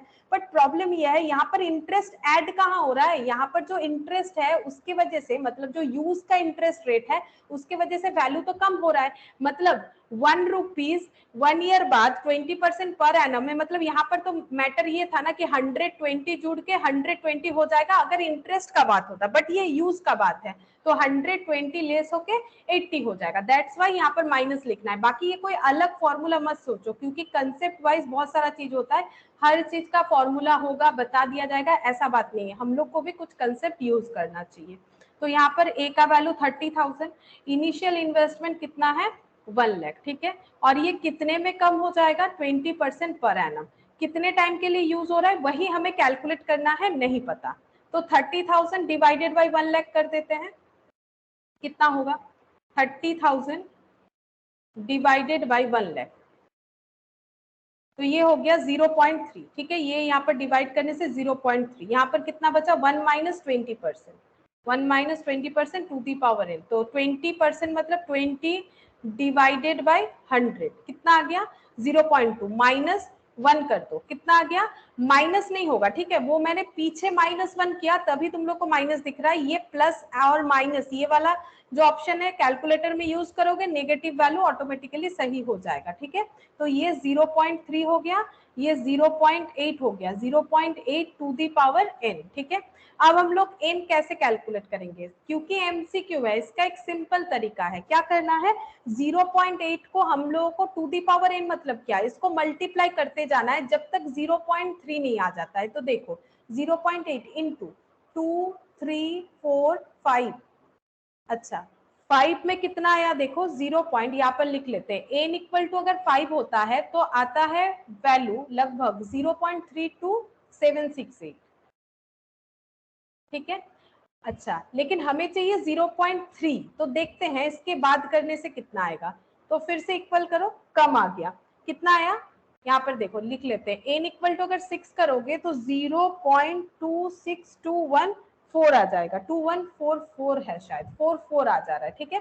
तो इसका मतलब हम लोग का आंसर 6 तो नहीं हो सकता है, क्योंकि 6 में वो वैल्यू बिलोंग ही नहीं कर रहा है। लेकिन एग्जैक्ट 5 भी है, ये भी हम लोग नहीं बोल सकते, है ना, एग्जैक्ट 5 है, ये भी हम लोग नहीं बोल सकते हैं, क्योंकि 0.32768 है। तो हम लोग का वैल्यू 5 और 6 के मिडिल में होगा। हम लोग का वैल्यू ना तो एग्जैक्ट 5 है ना तो एग्जैक्ट 6 है, 5 से भी हमारा वैल्यू मैचअप नहीं होता, 6 से भी नहीं होता है, तो इन दोनों के मिडिल का होगा। तो इन दोनों के मिडिल में हमारे पास कौन कौन सा ऑप्शन है वो देखते हैं। तो अगर 5 और 6 के मिडिल में होगा तो नन ऑफ दिस, एक बार नन ऑफ दिस छोड़ो, 4.5 तो नहीं होगा कंफर्म, क्योंकि 5 से लेके 6 के बीच में है, तो 5 भी नहीं होगा, 5 भी नहीं होगा क्योंकि 5 से लेके 6 के बीच में है। तो क्या होना चाहिए, 5.4 या नन ऑफ दिस, ठीक है, इसमें से। तो हम लोग का आंसर 5.4 होगा। और इसका भी हम सिखा देते हैं कंफर्मली कैसे तुम लोग कैलकुलेट कर सकते हो कि 5.4 होगा कि नहीं, वो भी हम बता देते हैं। तो इनका वैल्यू 5.4 होना चाहिए। अच्छा, इसका मतलब 0.8 टू दी पावर 5.4 हो गया। अच्छा, अब ये कैसे तुम लोग चेक करोगे, इसका स्टेप हम लिखवा देते हैं, तुम लोग देखो कैसे चेक करोगे।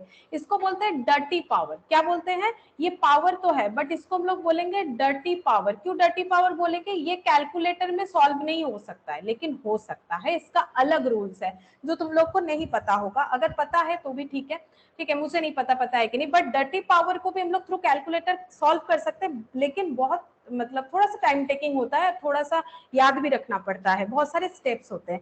तो सबसे पहले ये मेरा आंसर सही है, उसके लिए हम तुम लोग को दूसरा एक चीज कैलकुलेट करवाएंगे। दैट इज अगर 2 टू दी पावर 3, ये 8, ये तो तुम लोग नॉर्मली कैलकुलेटर में ऐसे कर लेते हो, 2 इंटू ऐसे, ठीक है। लेकिन हम इसको कुछ अलग प्रोसेस से दिखाएंगे कि 2 टू दी पावर 3 मतलब 8 होता है, इसको हम कुछ अलग प्रोसेस से दिखाना चाहते हैं। देखो कैसे करेंगे, पहले हम स्टेप 1 लिखते हैं और वही सारा चीज तुम लोग इस पे एप्लीकेबल करना, ठीक है। 12 टाइम्स रूट ऑफ 2, ठीक है। 2 का 12 टाइम्स रूट करेंगे। कैसे? कैलकुलेटर लो, सबको अपना अपना 2 लिखो और रूट रूट ऐसे 1 2 3 4 5 6 7 8 9 10 11 12। देखो इतना आना चाहिए तुम लोग के कैलकुलेटर में। हो सकता है कि पीछे का इतना डिजिट नहीं दिख रहा हो क्योंकि तुम लोगों का उतना सारा स्टेप्स नहीं भी आ सकता है, लेकिन लगभग इतना दिखना चाहिए, ठीक है। अच्छा, नेक्स्ट हम लोग क्या करेंगे, स्टेप 2, -1। ये क्या आ गया, एक मिनट। 2 का रूट, 2 का रूट, ये देखो ये मेमोरी में ऐड हो गया। 2 का root,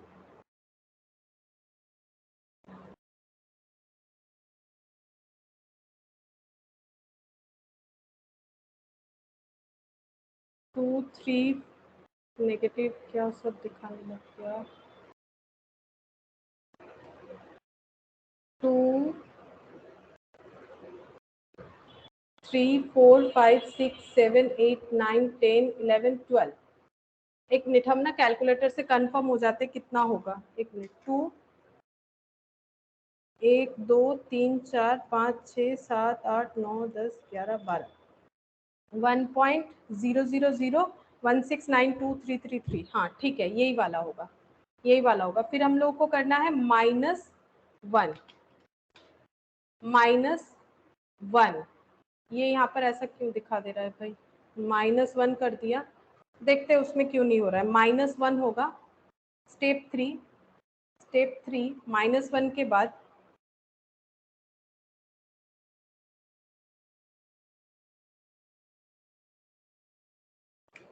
into 3 multiplied by 3।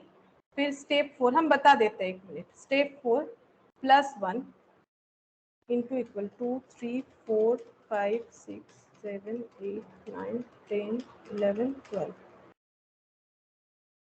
Step 5 into equal to करके 12 टाइम्स। तुम लोग को लग रहा होगा ये सब करने का क्या जरूरत है, जरूरत है, इसको कैसे चेक करोगे, नहीं तो ऐसा क्वेश्चन तो आ सकता है, इसीलिए जरूरत है।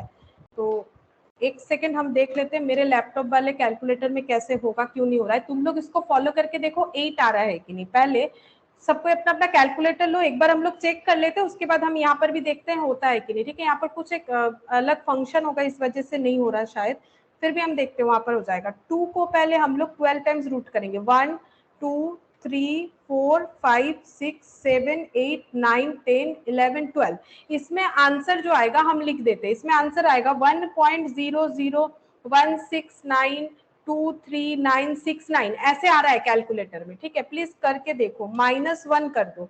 -1 करने पे क्या आ जाएगा, ये 0.000169233969 ये हो गया। फिर इंटू बाई पावर हो जाएगा, मतलब इंटू 3 कर दो। इंटू 3 करने से आ जाएगा 0.0005077190 ये आ रहा है, ठीक है।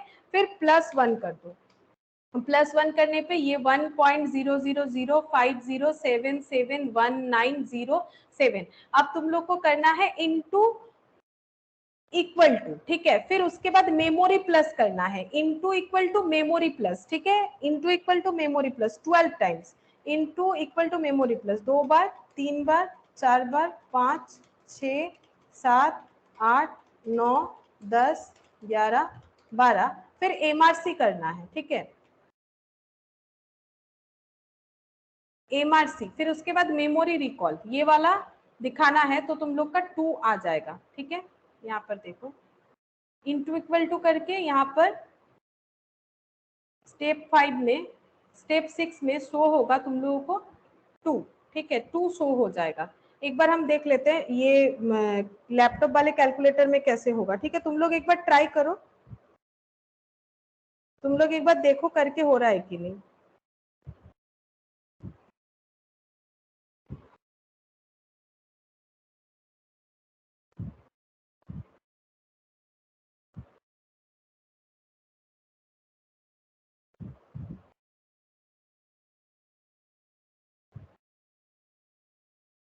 टू को 12 टाइम्स, ये लैपटॉप वाले कैलकुलेटर में कैसे होगा? 2, 3, 4, 5, 6 -1 2, 3 +1।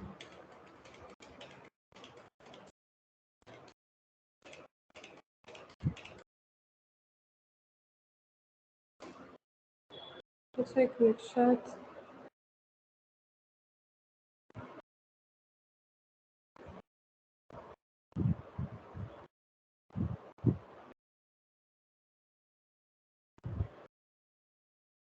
1.05 12 टाइम्स हो सकता है कि कुछ गलत लिख दिया, चेक कर लेते। 1.2 को 12 टाइम्स तो 2 हो गया, 2, 3, 4, 5, 6, -1, ये तो होगा ही, -1।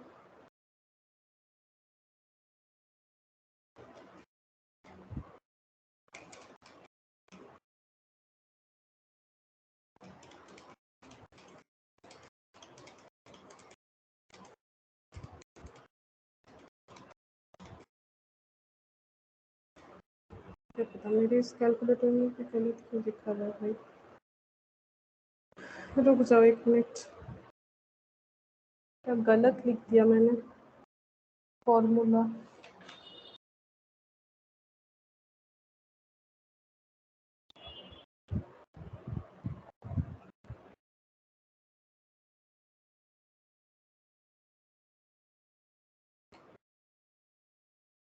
-1, ये इनटू शायद बाद में होता है, ठीक है। मुझे याद नहीं आ रहा है, एक सेकेंड, मिल भी नहीं रहा है मुझे भी कॉपी में।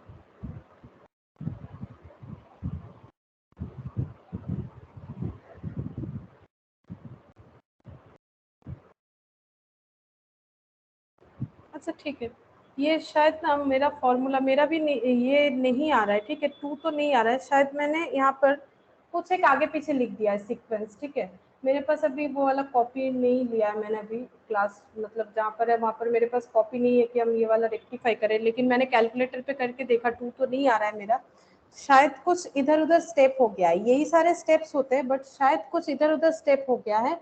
एक बार देखना पड़ेगा, देखने से कंफर्म हो जाएगा। हम लोग ये वाला ऑब्वियसली नेक्स्ट दिन चेक करके देखेंगे कि कैसे होगा, लेकिन यही स्टेप है थोड़ा सा, या फिर हो सकता है कि हम आज तुम लोग को व्हाट्सएप में भी बता सकते हैं, प्रॉब्लम नहीं है। शायद इधर उधर कुछ एक स्टेप हो गया है, इस वजह से नहीं आ रहा है। बाकी ये करके देख सकते हो, अगर हम, मुझे टाइम मिलता है, अगर हम बता देंगे तो तुम लोग इस पे ट्राई करके देखना।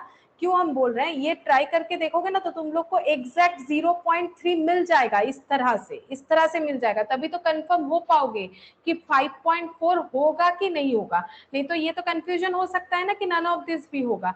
5.4 ही होगा, ये कंफर्म हो जाओगे अगर ये वाला प्रोसेस जो है सही सही हम लोग कर लेते हैं। 12 टाइम्स रूट -1 ये तो पक्का पता है मुझे, यही वाला होगा। बट ये सेकेंड जो 2 स्टेप है इसमें शायद कुछ आगे पीछे हो जा रहा है, ठीक है। तो ये हम देख के बता देंगे, ठीक है। हो सकता है तो आज ही बता देंगे, तो तुम लोग इस पे चेक करना, आफ्टर दैट इसमें चेक करना, तो तुम लोग का आंसर मिल जाएगा, ठीक है, कि कौन सा होगा। कंफर्म बता देंगे इसमें देख के, ठीक है। अभी कंफर्म नहीं हो पा रहा है, थोड़ा सा स्टेप इधर उधर, हम जस्ट याद था उस हिसाब से कर दिया, शायद गलत याद हो गया है मुझे, ठीक है, तो ये इसीलिए नहीं हो रहा है। अच्छा, फिफ्थ नंबर देखते हैं तब तक। देखो फिफ्थ नंबर, तो इसका ऑप्शन यही वाला क्यों होगा, ये उसी से कंफर्म हो पाएगा, तो वो वाला हम बता देंगे। फिफ्थ नंबर देखो, 8,000 इन 2 years are 6% per annum compound interest payable half yearly, then principal, principal कितना होगा। तो क्वेश्चन नंबर 5 देखो क्या बोल रहा है कि 8,000 यहाँ पर बता ही दिया है, ए का वैल्यू है 1000, ठीक है, और इन 2 years 6% per annum compound interest payable half yearly, then principal, P क्या होगा। तो ए का मतलब क्या होता है, ए का मतलब P into 1 plus i whole to the power n, A है 1000, पी हम लोगों को फाइंड आउट करने के लिए बोला है, ठीक है, और 1 तो 1 ही रहेगा। आई कैसे पे हो रहा है, 6% कम पर एनम है, लेकिन हाफ ईयरली करके पे होगा, यानी 6% बाई 2, ठीक है। ये करते करते अब हैबिट कर लो। तो कितने समय के लिए हो रहा है, देखो 2 years के लिए, तो 2 years के लिए इसका मतलब कितना, नंबर ऑफ कन्वर्जन कितना हो जाएगा, T into number of conversion per year, ठीक है, per year.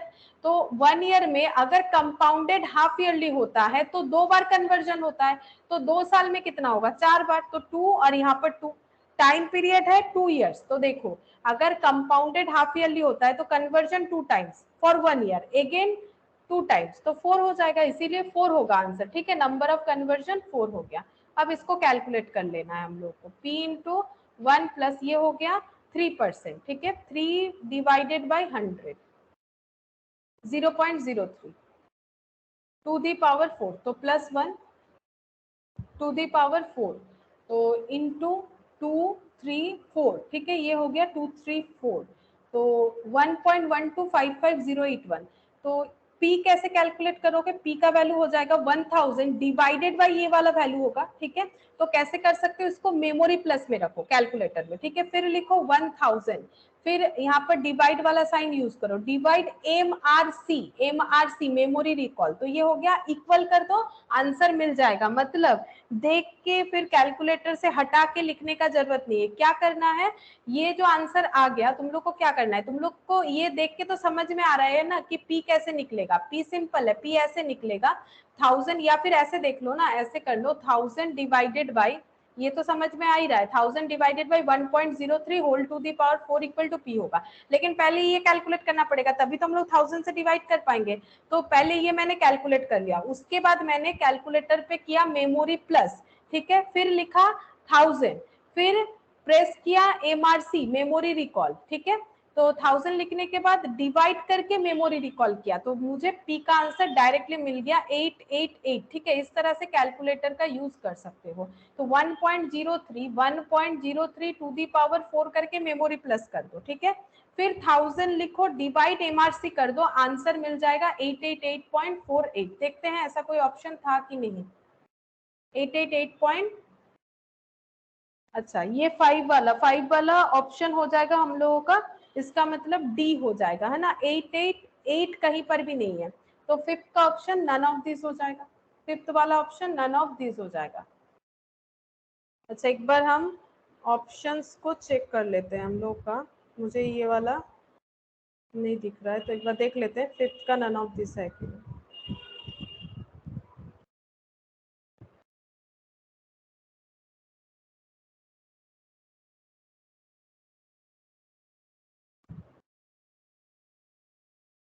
None of this है। अच्छा, सिक्स्थ नंबर देखो क्या होगा, the population of a town increases every year by 2% of the population at the beginning of that year। तो हर per year 2% करके population बढ़ जाता है। The number of years by which the total increase of population भी 40% is, कितने साल में 40% population बढ़ के हो सकता है। तो देखो कैसे कैलकुलेट होगा, तो हाँ बोलो। हम लोग का बुक में फिफ्थ का आंसर 8 ही है। फिफ्थ का आंसर ए दिया है। हाँ मैम। अच्छा, देख लो, मेरा कैलकुलेशन तो ठीक है, 8880 तो आ रहा है, 888.48 चेक करते हैं, 1.03 2 3 4 ये हो गया 1000 डिवाइडेड बाय ये वाला वैल्यू। अच्छा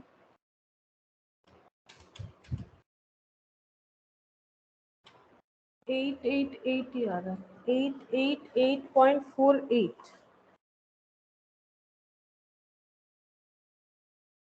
प्रिंसिपल।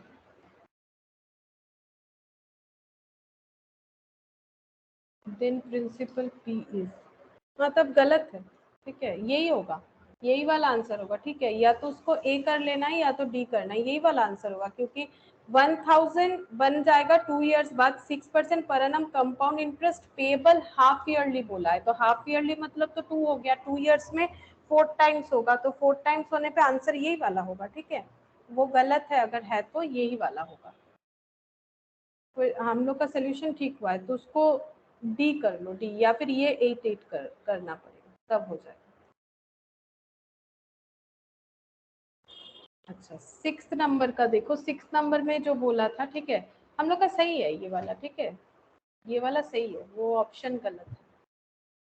देखो क्या बोल रहा है, the population of town increases every year by 2%। 2% every year increase कर रहा है of the population at the beginning of that year. तो बिगिनिंग में जितना हो रहा है पॉपुलेशन और वो 2% इंक्रीज कर रहा है, मतलब पहले अगर 100% थे और 2% इंक्रीज हो जाएगा मतलब 102% हो जाएंगे। ठीक है हम बोल रहे हैं पर्सन का बात, पहले अगर 100 लोग थे अब 102 हो जाएगा क्योंकि 2% करके पॉपुलेशन बढ़ रहा है। The number of years by which the total increase of population भी 40%। तो 40% बोल रहा है कि कितने दिन बाद टोटल पॉपुलेशन ऐसा होगा जो 40% इंक्रीज को दिखाएगा, मतलब 40% पॉपुलेशन इंक्रीज हो जाएगा कितने दिन बाद। तो नेक्स्ट जब पॉपुलेशन इंक्रीज होगा क्या 100 पे ही होगा या 102 पे होगा, क्योंकि देखो ये तो एक नॉर्मल क्वेश्चन की तरह दे दिया है, सिंपल कंपाउंड इंटरेस्ट कुछ नहीं बोला है। लेकिन मुझे इतना बताओ कि नेक्स्ट जब पॉपुलेशन का इंक्रीज होगा तो क्या वो 100 लोगों पे होगा, मतलब 100 पे या 102 पे?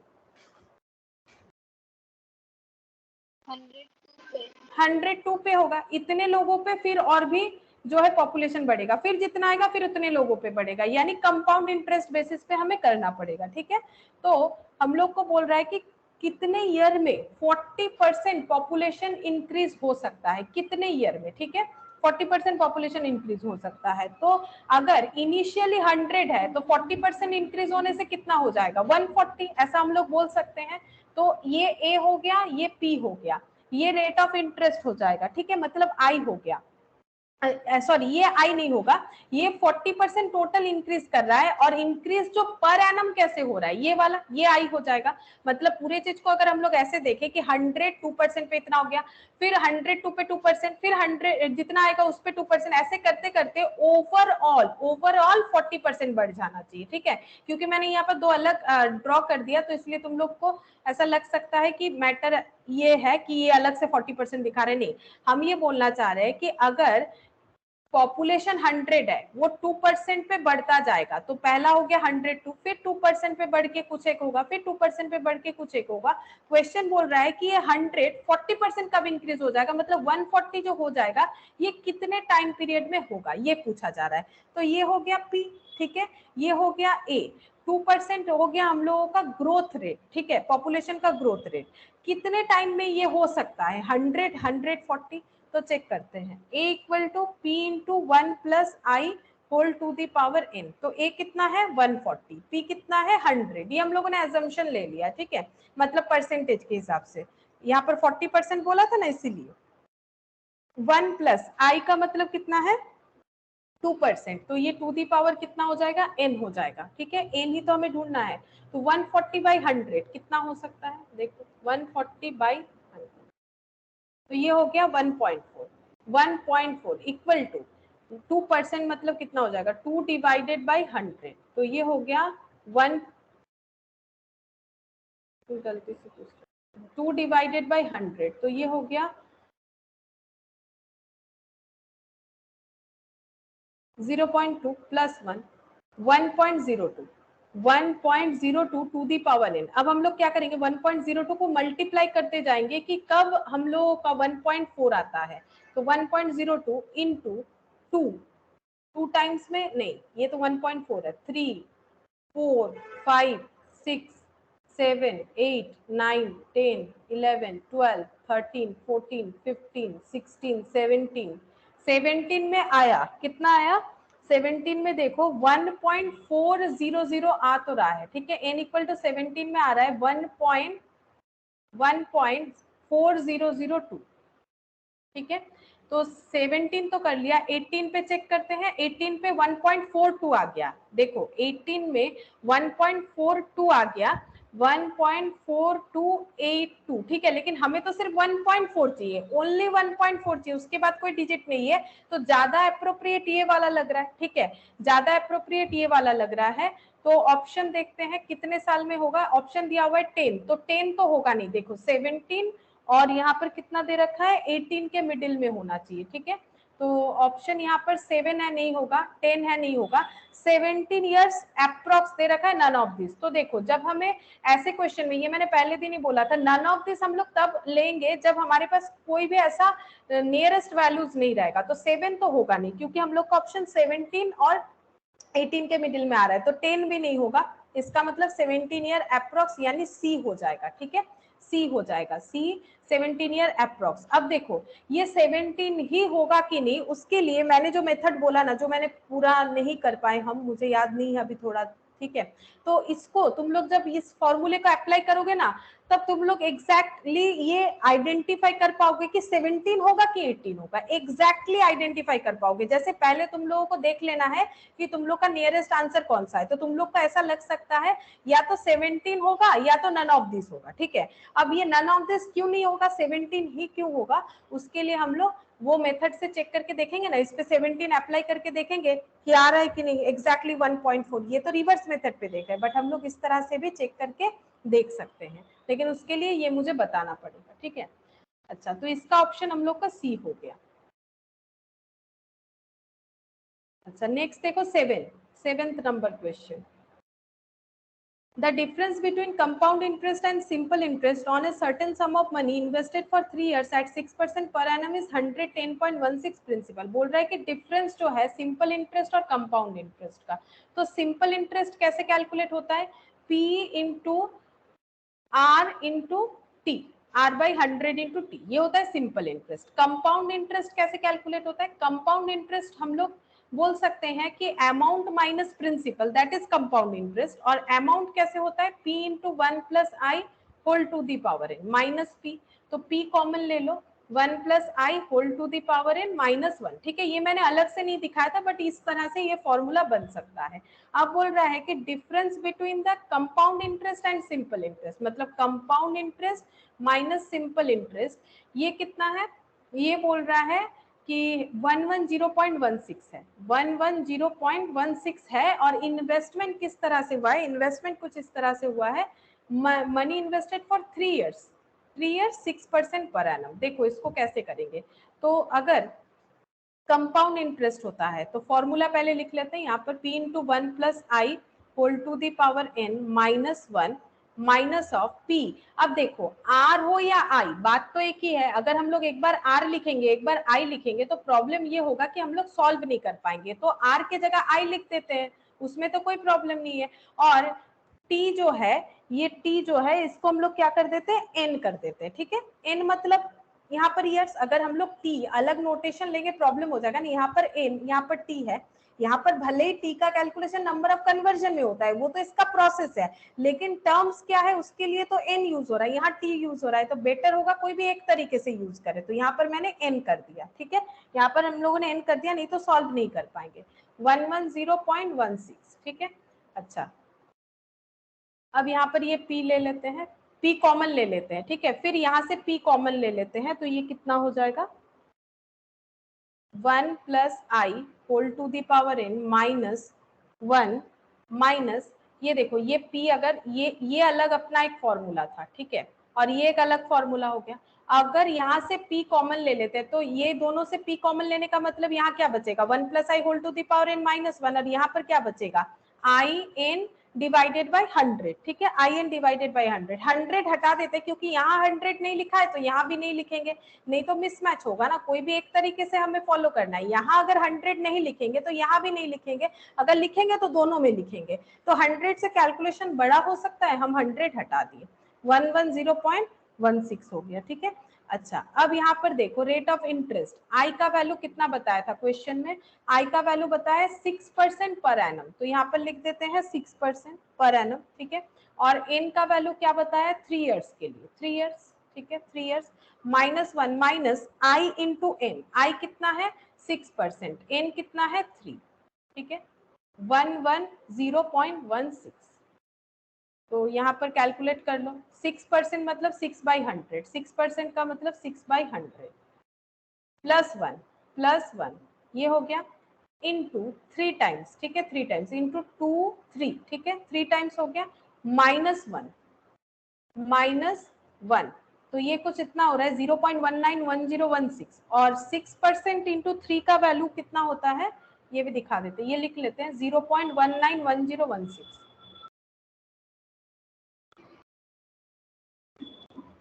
3 इंटू 6%, तो ये हो गया 0.18, ठीक है, 110.16, ये माइनस कर लेते 0.18 माइनस 0.191016, 0.191016,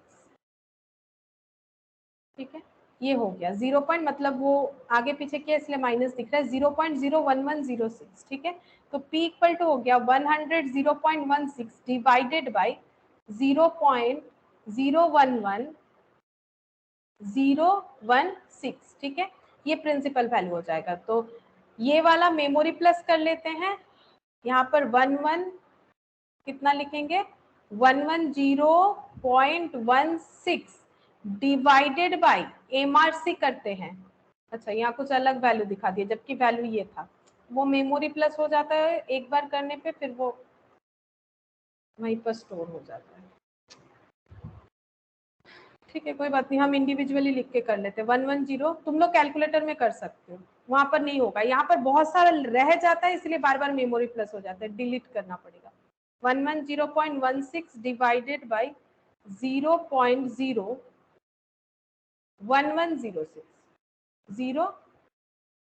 01616, ये हो गया 10,000 आ रहा है, ठीक है, आंसर कितना आ रहा है 10,000, पी का वैल्यू चेक करते हैं क्या 10,000 ऑप्शन में है, ये रहा ऑप्शन डी हो जाएगा, ठीक है, ऑप्शन डी हो जाएगा। तो देखो कैसे कैलकुलेट हुआ, थोड़ा सा अलग था ये क्वेश्चन, इस तरह से कैलकुलेट होगा, पहले सिंपल इंटरेस्ट का फॉर्मूला लिख दिया, लेकिन सबको एक ही जैसा करना है, हम लोग आर के जगह आई लिखेंगे हर जगह पे, या फिर आई के जगह आर लिखो, एक ही बात है, और टी को मैंने एन कर दिया या फिर एन को टी कर दो, एक ही बात है। फिर simple interest minus compound interest, तो कंपाउंड इंटरेस्ट पहले मैंने यहाँ पर चेक करके दिखाया था कितना होता है, यहाँ सिंपल इंटरेस्ट, फिर पी कॉमन ले लिया तो ये बचा, और ये सब का वैल्यू हमें पता है, आई 6% है, आई 6% क्वेश्चन में दिया हुआ था, तो और एन था 3, तो इसको कैलकुलेट किया, नॉर्मल सॉल्यूशन किया, तो यहाँ पर प्रिंसिपल कैलकुलेट होके आ गया। अच्छा, अब ये वाला question number 8, the useful life of a machine, फिर से मशीन्स का कैलकुलेशन दिया, is estimated to be 10 years and cost 10,000, rate of depreciation 10%, scrap value end of the life क्या होगा, मतलब ए पूछ रहा है कि मशीन्स का वैल्यू कितना हो जाएगा, P इंटू 1 माइनस होगा तो प्लस नहीं लिखना है क्योंकि डेप्रिशिएट होने पे वैल्यू कम होता है, ठीक है, तो 1 minus i whole to the power n। अब मशीन कैसे यूज हुआ है, 10,000 रुपीज का इनिशियल इन्वेस्टमेंट था मशीन पे हम लोगों का। अच्छा, और ये कितने 10 इयर्स के लिए 10% पर एनम, तो 1 माइनस 10% पर एनम, और ये 10 इयर्स के लिए इन्वेस्टमेंट हो रहा है, देखते हैं कितना होगा, 10% मतलब 10/100, ये हो गया, -1 हो जाएगा, -1 होगा इस बार, ये 1 है। अब इसको ये वाला यूज करके पॉजिटिव कर लेते हैं क्योंकि आंसर हमारा 1 माइनस होना चाहिए, वो पहले ये लिखा फिर -1 तो वो माइनस दिखा रहा था, पॉजिटिव कर लिया, 10 टाइम्स मल्टीप्लाई होगा, 2 3 4 5 6 7 8 9 10, ठीक है, इंटू 10,000 कितना हो गया 3486.78, 3486.78 इतना वैल्यू हो जाएगा। 10,000 का मशीन का वैल्यू 3486 हो जाएगा आफ्टर 10 ईयर्स। चेक करते हैं 3486.78 मतलब यही वाला ऑप्शन कौन सा हो जाएगा, ऑप्शन ए हो जाएगा। ठीक है, ऑप्शन ए हो जाएगा। क्वेश्चन नंबर 9 क्या बोल रहा है, the effective rate of interest corresponding A nominal rate 6% per annum convertible quarterly, अगर सॉरी 7% अगर क्वार्टरली पे हो रहा है तो 1 ईयर में 4 टाइम्स पे होगा। तो 7% का 4 टाइम पेमेंट मतलब 7% डिवाइडेड बाय 4, ये तो हो गया हम लोग का इंडिविजुअल पर क्वार्टर का, बट इसका एवरेज यानी इफेक्टिव रेट क्या होगा वो बताओ, ये पूछ रहा है हम लोग को। ठीक है, तो कैसे करेंगे, हमें फॉर्मूला पता चल गया, हम लोग डायरेक्टली लिखेंगे E इक्वल टू क्या होता है 1 plus i whole to the power n minus 1। ठीक है, ये कैसे कैलकुलेट होगा, ये देखो I मतलब कितना है 7%। ठीक है, आई मतलब है 7%, लेकिन 7% कैसे पे होगा 4 टाइम्स में पे होगा। तो क्वार्टरली नंबर ऑफ कन्वर्जन कितना हो जाएगा 4 टाइम्स, क्योंकि ईयर में 4 टाइम्स मतलब 1 ईयर में 4 टाइम्स, तो 1 ईयर का ही पूछा है। ठीक है, तो ये 4 टाइम्स हो जाएगा -1। ठीक है, -1, तो 7/4 पहले ये कैलकुलेट कर लो, 7/4 कितना हो गया 1.75, ये 1.75% है, तो फिर से डिवाइडेड बाई 100 होगा, जितना आया +1। ठीक है, 1.0175 ये 4 टाइम्स मल्टीप्लाई होगा 2 3 4। ठीक है, ये वैल्यू आ गया -1। ठीक है, ये जितना आया इनटू 100, क्योंकि रेट ऑफ इंटरेस्ट है तो 7.18, मैंने पूरा कैलकुलेशन डायरेक्टली कैलकुलेटर पे कर दिया, 7.18 और भी है 59 ऐसे दे रखा है। ऑप्शन देख लेते हैं कितना तक लिखना है हम लोग को, 7.18 ये ऑप्शन डी हो जाएगा। ठीक है, ऑप्शन डी हो जाएगा, इतना ही लिखना है। नॉर्मली पॉइंट के बाद रेट ऑफ इंटरेस्ट का 2 डिजिट ही होना चाहिए ना, इससे ज्यादा लिख के क्या करेंगे, तो आंसर भी उसी हिसाब से दे रखा है। तो 1 plus i whole to the power n क्या हुआ इसका कंसेप्ट, जो आज हम लोगों ने स्टार्ट इसी से किया था। ये देखो 4 टाइम्स जो हो रहा है, इसी को अगर हम लोग पूरे साल का एवरेज बताए 4 टाइम्स में कितना हो जाएगा, ये देखो 7/4 करने पे कितना आया था 1.75। ठीक है, फिर 1.75, फिर 1.75, फिर 1.75%, सभी में परसेंट ही है। ठीक है, परसेंट परसेंट परसेंट, हमें बोल रहा है कि इसका एवरेज बताओ। वो इफेक्टिव रेट का मतलब 1.75 क्वार्टरली की जगह बोलो कि अगर 1.75 करके हो रहा है तो पर एनम कितना हो रहा है, ये बोलने के लिए बोला है। 7% नहीं होगा, उससे ज्यादा ही होगा, क्योंकि कंपाउंडेड हो जाता है। ठीक है, वो देखने में 7% है बट 7% से ज्यादा हो जाएगा। तो इफेक्टिव रेट ऑफ इंटरेस्ट 7% दिख रहा था बट हुआ कितना 7.18, 0.18 ज्यादा मिलेगा। ठीक है, 0.18 ज्यादा मिलेगा क्योंकि कंपाउंडेड हो रहा है। अच्छा, ये था हम लोग का क्वेश्चन नंबर 9। अच्छा, ये रहा 10, क्वेश्चन नंबर 10। क्वेश्चन नंबर 10 देखो क्या बोल रहा है, the CI on 16,000 for 1.5 year at 10% payable half yearly, compound interest कितना होगा 16,000 पे अगर 1.5 ईयर्स के लिए 10% पर एनम पेबल हाफ ईयरली है। तो इसका मतलब 10% पर एनम पेबल हाफ ईयरली का मतलब है 5% 5% ऐसे करके देना पड़ेगा, और 10% पर एनम कवर अप किया जाएगा इस तरह से। तो आई का वैल्यू कितना हो गया 10/2, तो 5%। ठीक है, आई का वैल्यू हो गया 5%, और इस तरह से 1.5 ईयर देना पड़ेगा। तो ये 1 ईयर हो गया। ठीक है, फिर हाफ ईयर, 1.5 ईयर का मतलब ये 1 ईयर हो गया, और 6 मंथ्स देना पड़ेगा। तो ये देखो 6 मंथ्स एक बार, 6 मंथ्स एक बार, 1 ईयर कंप्लीटेड, फिर 6 मंथ्स बाद एक बार, तो 1.5 ईयर। ये पूरा मिला के क्या हो जाएगा, यहाँ से यहाँ तक हो गया 1.5 ईयर्स, है ना, 1.5 ईयर्स। तो कितना बार कन्वर्जन हुआ 3 टाइम्स, तो नंबर ऑफ कन्वर्जन कितना हो जाएगा T into number of conversion per year. तो पर ईयर तो 2 टाइम्स होता है अगर सेमी एनुअली है, और कितने साल का कैलकुलेट करने बोला है 1.5 ईयर्स का। तो देखो 1.5 इंटू 2 3 टाइम्स हो गया, देखो 3 टाइम्स ड्रॉ करके भी दिख रहा है 3 टाइम्स। अच्छा, पूछा क्या है, पूछा है इंटरेस्ट बता दो। ठीक है, हम लोग ए कैलकुलेट कर लेते हैं, P into 1 plus i whole to the power n। P का वैल्यू कितना है, P का वैल्यू 16,000। ठीक है, 16,000 है।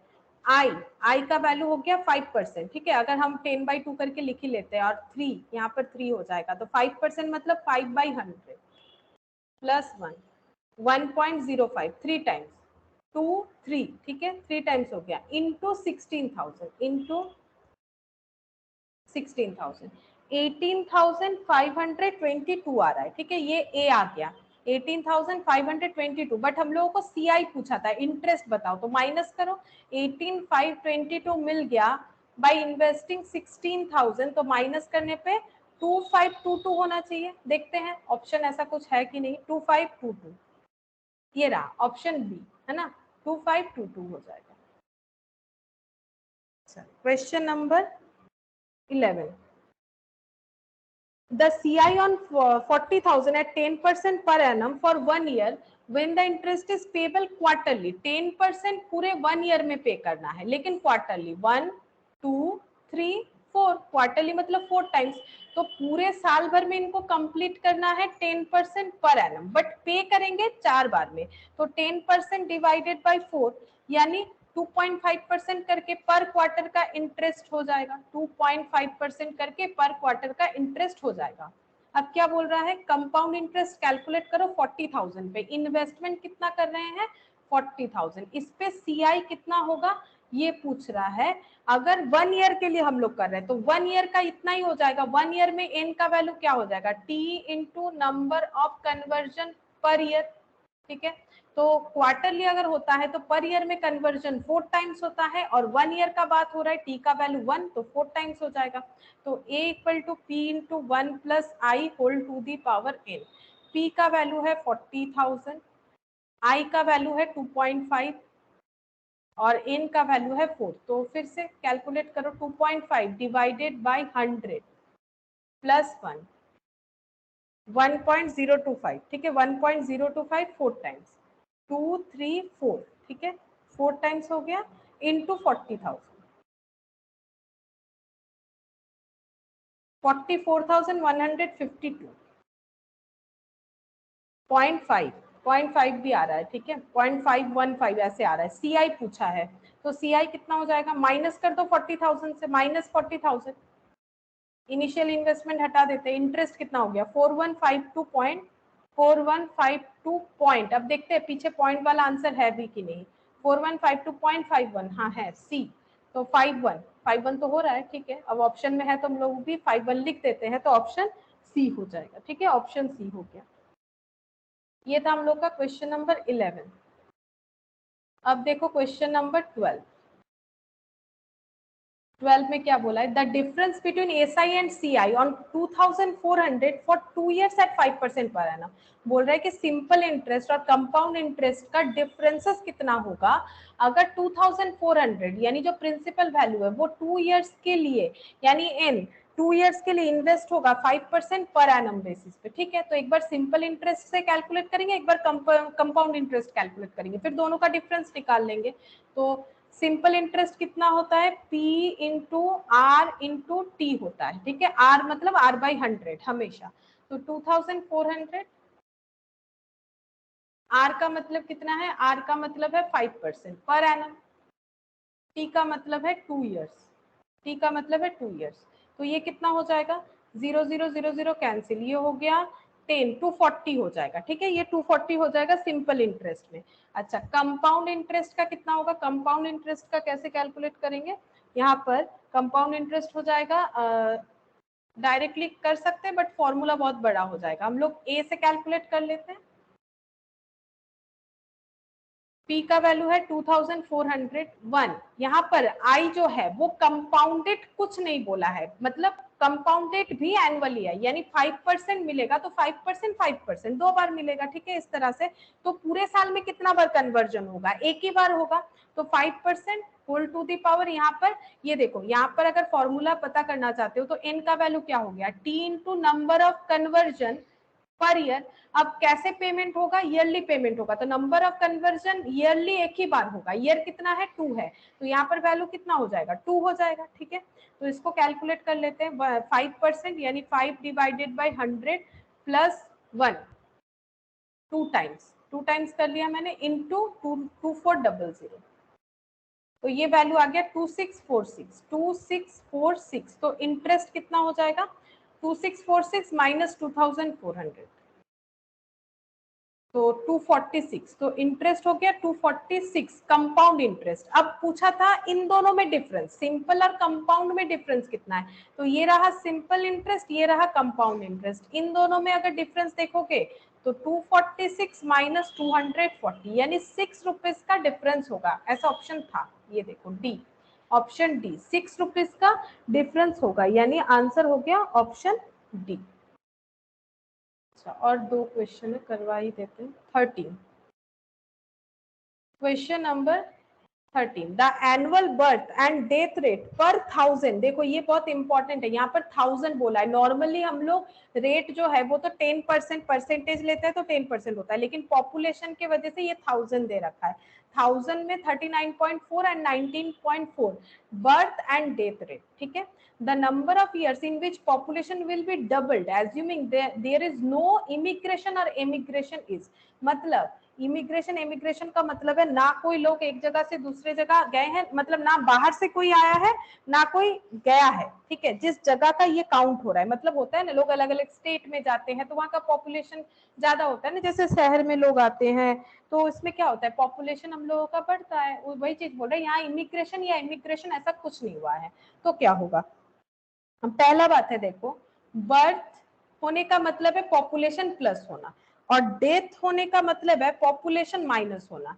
तो हमें ये देखना चाहिए कि कितने लोग का बर्थ हो रहा है, कितने लोग का डेथ हो रहा है, इसका नेट हमें चेक करना चाहिए, ठीक है।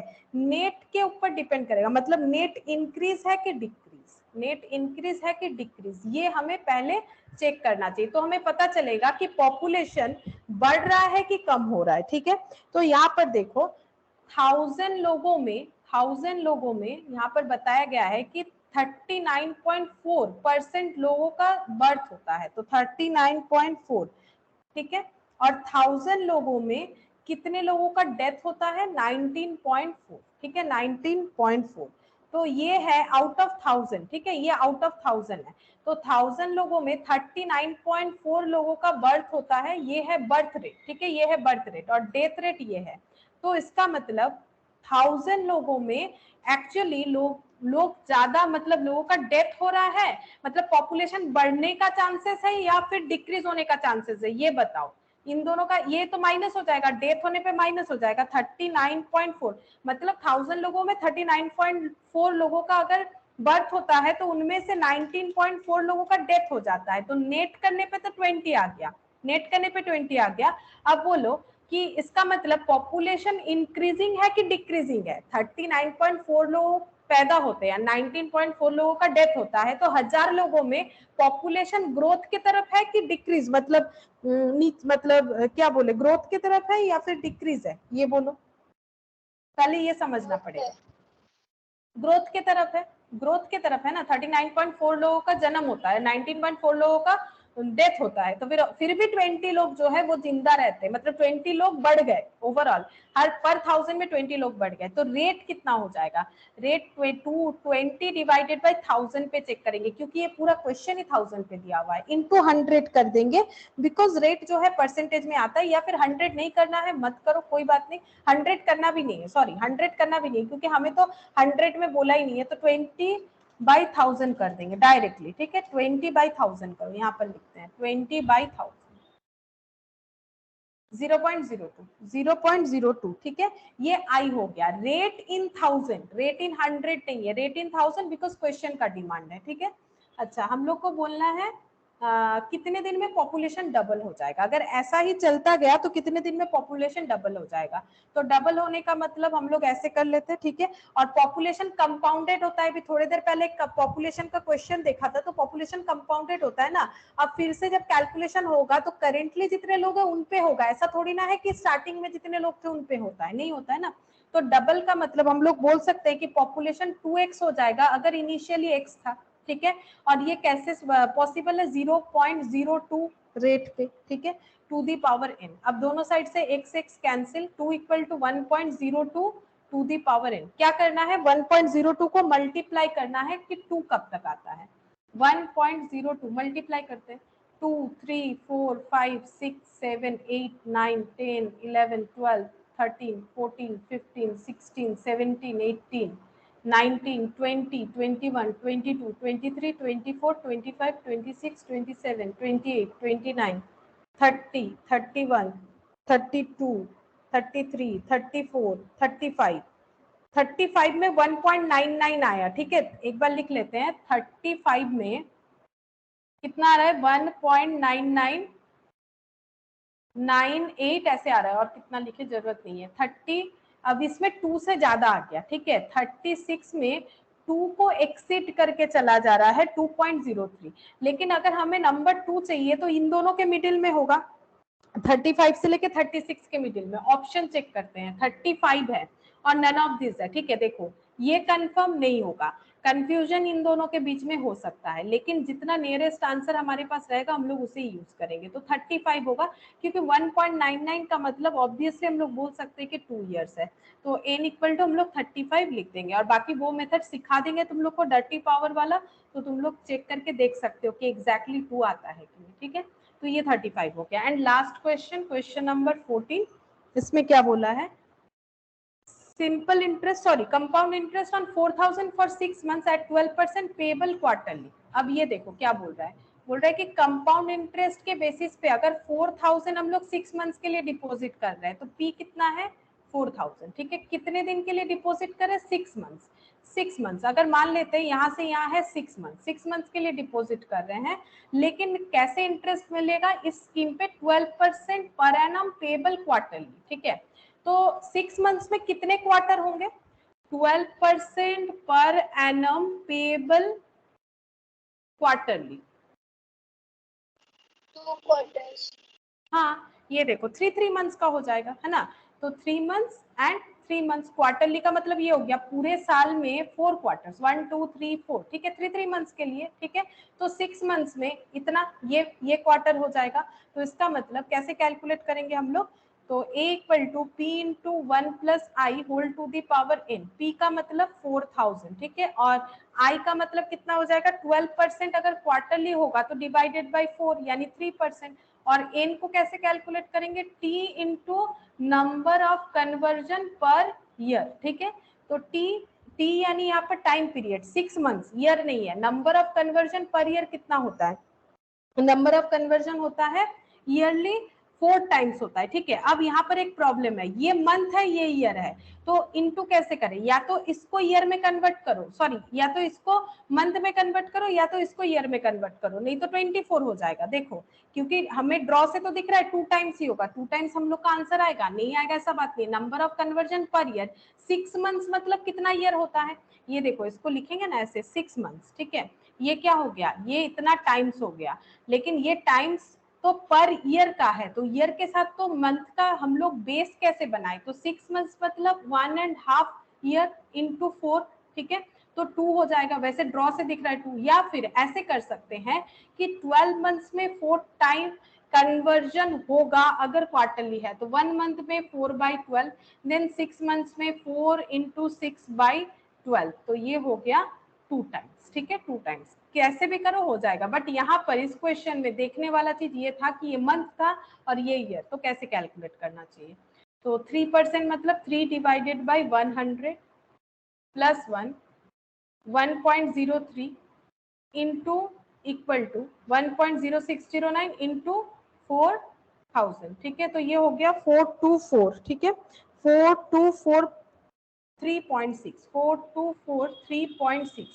क्या ए ही पूछा था, याद तो नहीं है मुझे, CI पूछा था इंटरेस्ट, तो CI हो जाएगा, ये माइनस कर देते हैं 4000, तो 243.6 देखते हैं ऑप्शन, 243.6, हाँ 14 का ए हो गया, ठीक है, 14 का ऑप्शन हो गया है ए।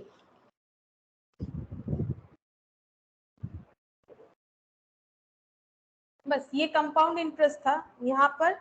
नेक्स्ट हम लोग एन्युइटी करेंगे, लेकिन ये वाला मुझे एक बार जरूर याद दिलाना, ठीक है, ये हम बता देंगे, क्योंकि ये पता होने से तुम लोग को कंफर्म करने में आसानी रहेगा। ये एक पॉइंट मेरा बाकी रह गया, ये मेथड हम बता देंगे, ठीक है। और नेक्स्ट दिन हम लोग एन्युटी स्टार्ट करेंगे। और एक चीज बता देते, कल तुम लोगों का ना स्टैटिस्टिक्स क्लास देंगे, क्योंकि ये सैटरडे तुम लोग का बेसिक्स ऑफ अकाउंट्स फिर से स्टार्ट होगा, तो तुम लोगों का थोड़ा सा रूटीन में चेंज यही रहेगा कि स्टैटिस्टिक्स क्लास की जगह, मतलब जिनका चेंज होगा, जिनका पहले से ऐसे चल रहा था, जिनके पास नया रूटीन है उनका प्रॉब्लम नहीं होगा। तुम लोगों को क्या करना है, कल स्टार्ट करना है सैटरडे, मतलब क्लास बढ़ गया और भी, सैटरडे तुम लोगों का अकाउंट्स क्लास होगा बेसिक का जो सर लेंगे, ठीक है। तो कल तुम लोग का स्टैट का क्लास होगा, वो मैंने बता दिया 11:30 को। एक बार हम मैसेज भी कर देंगे तो तुम लोग उसको ऐड कर लो रूटीन में, ठीक है। ठीक है, फिर आज इतना ही।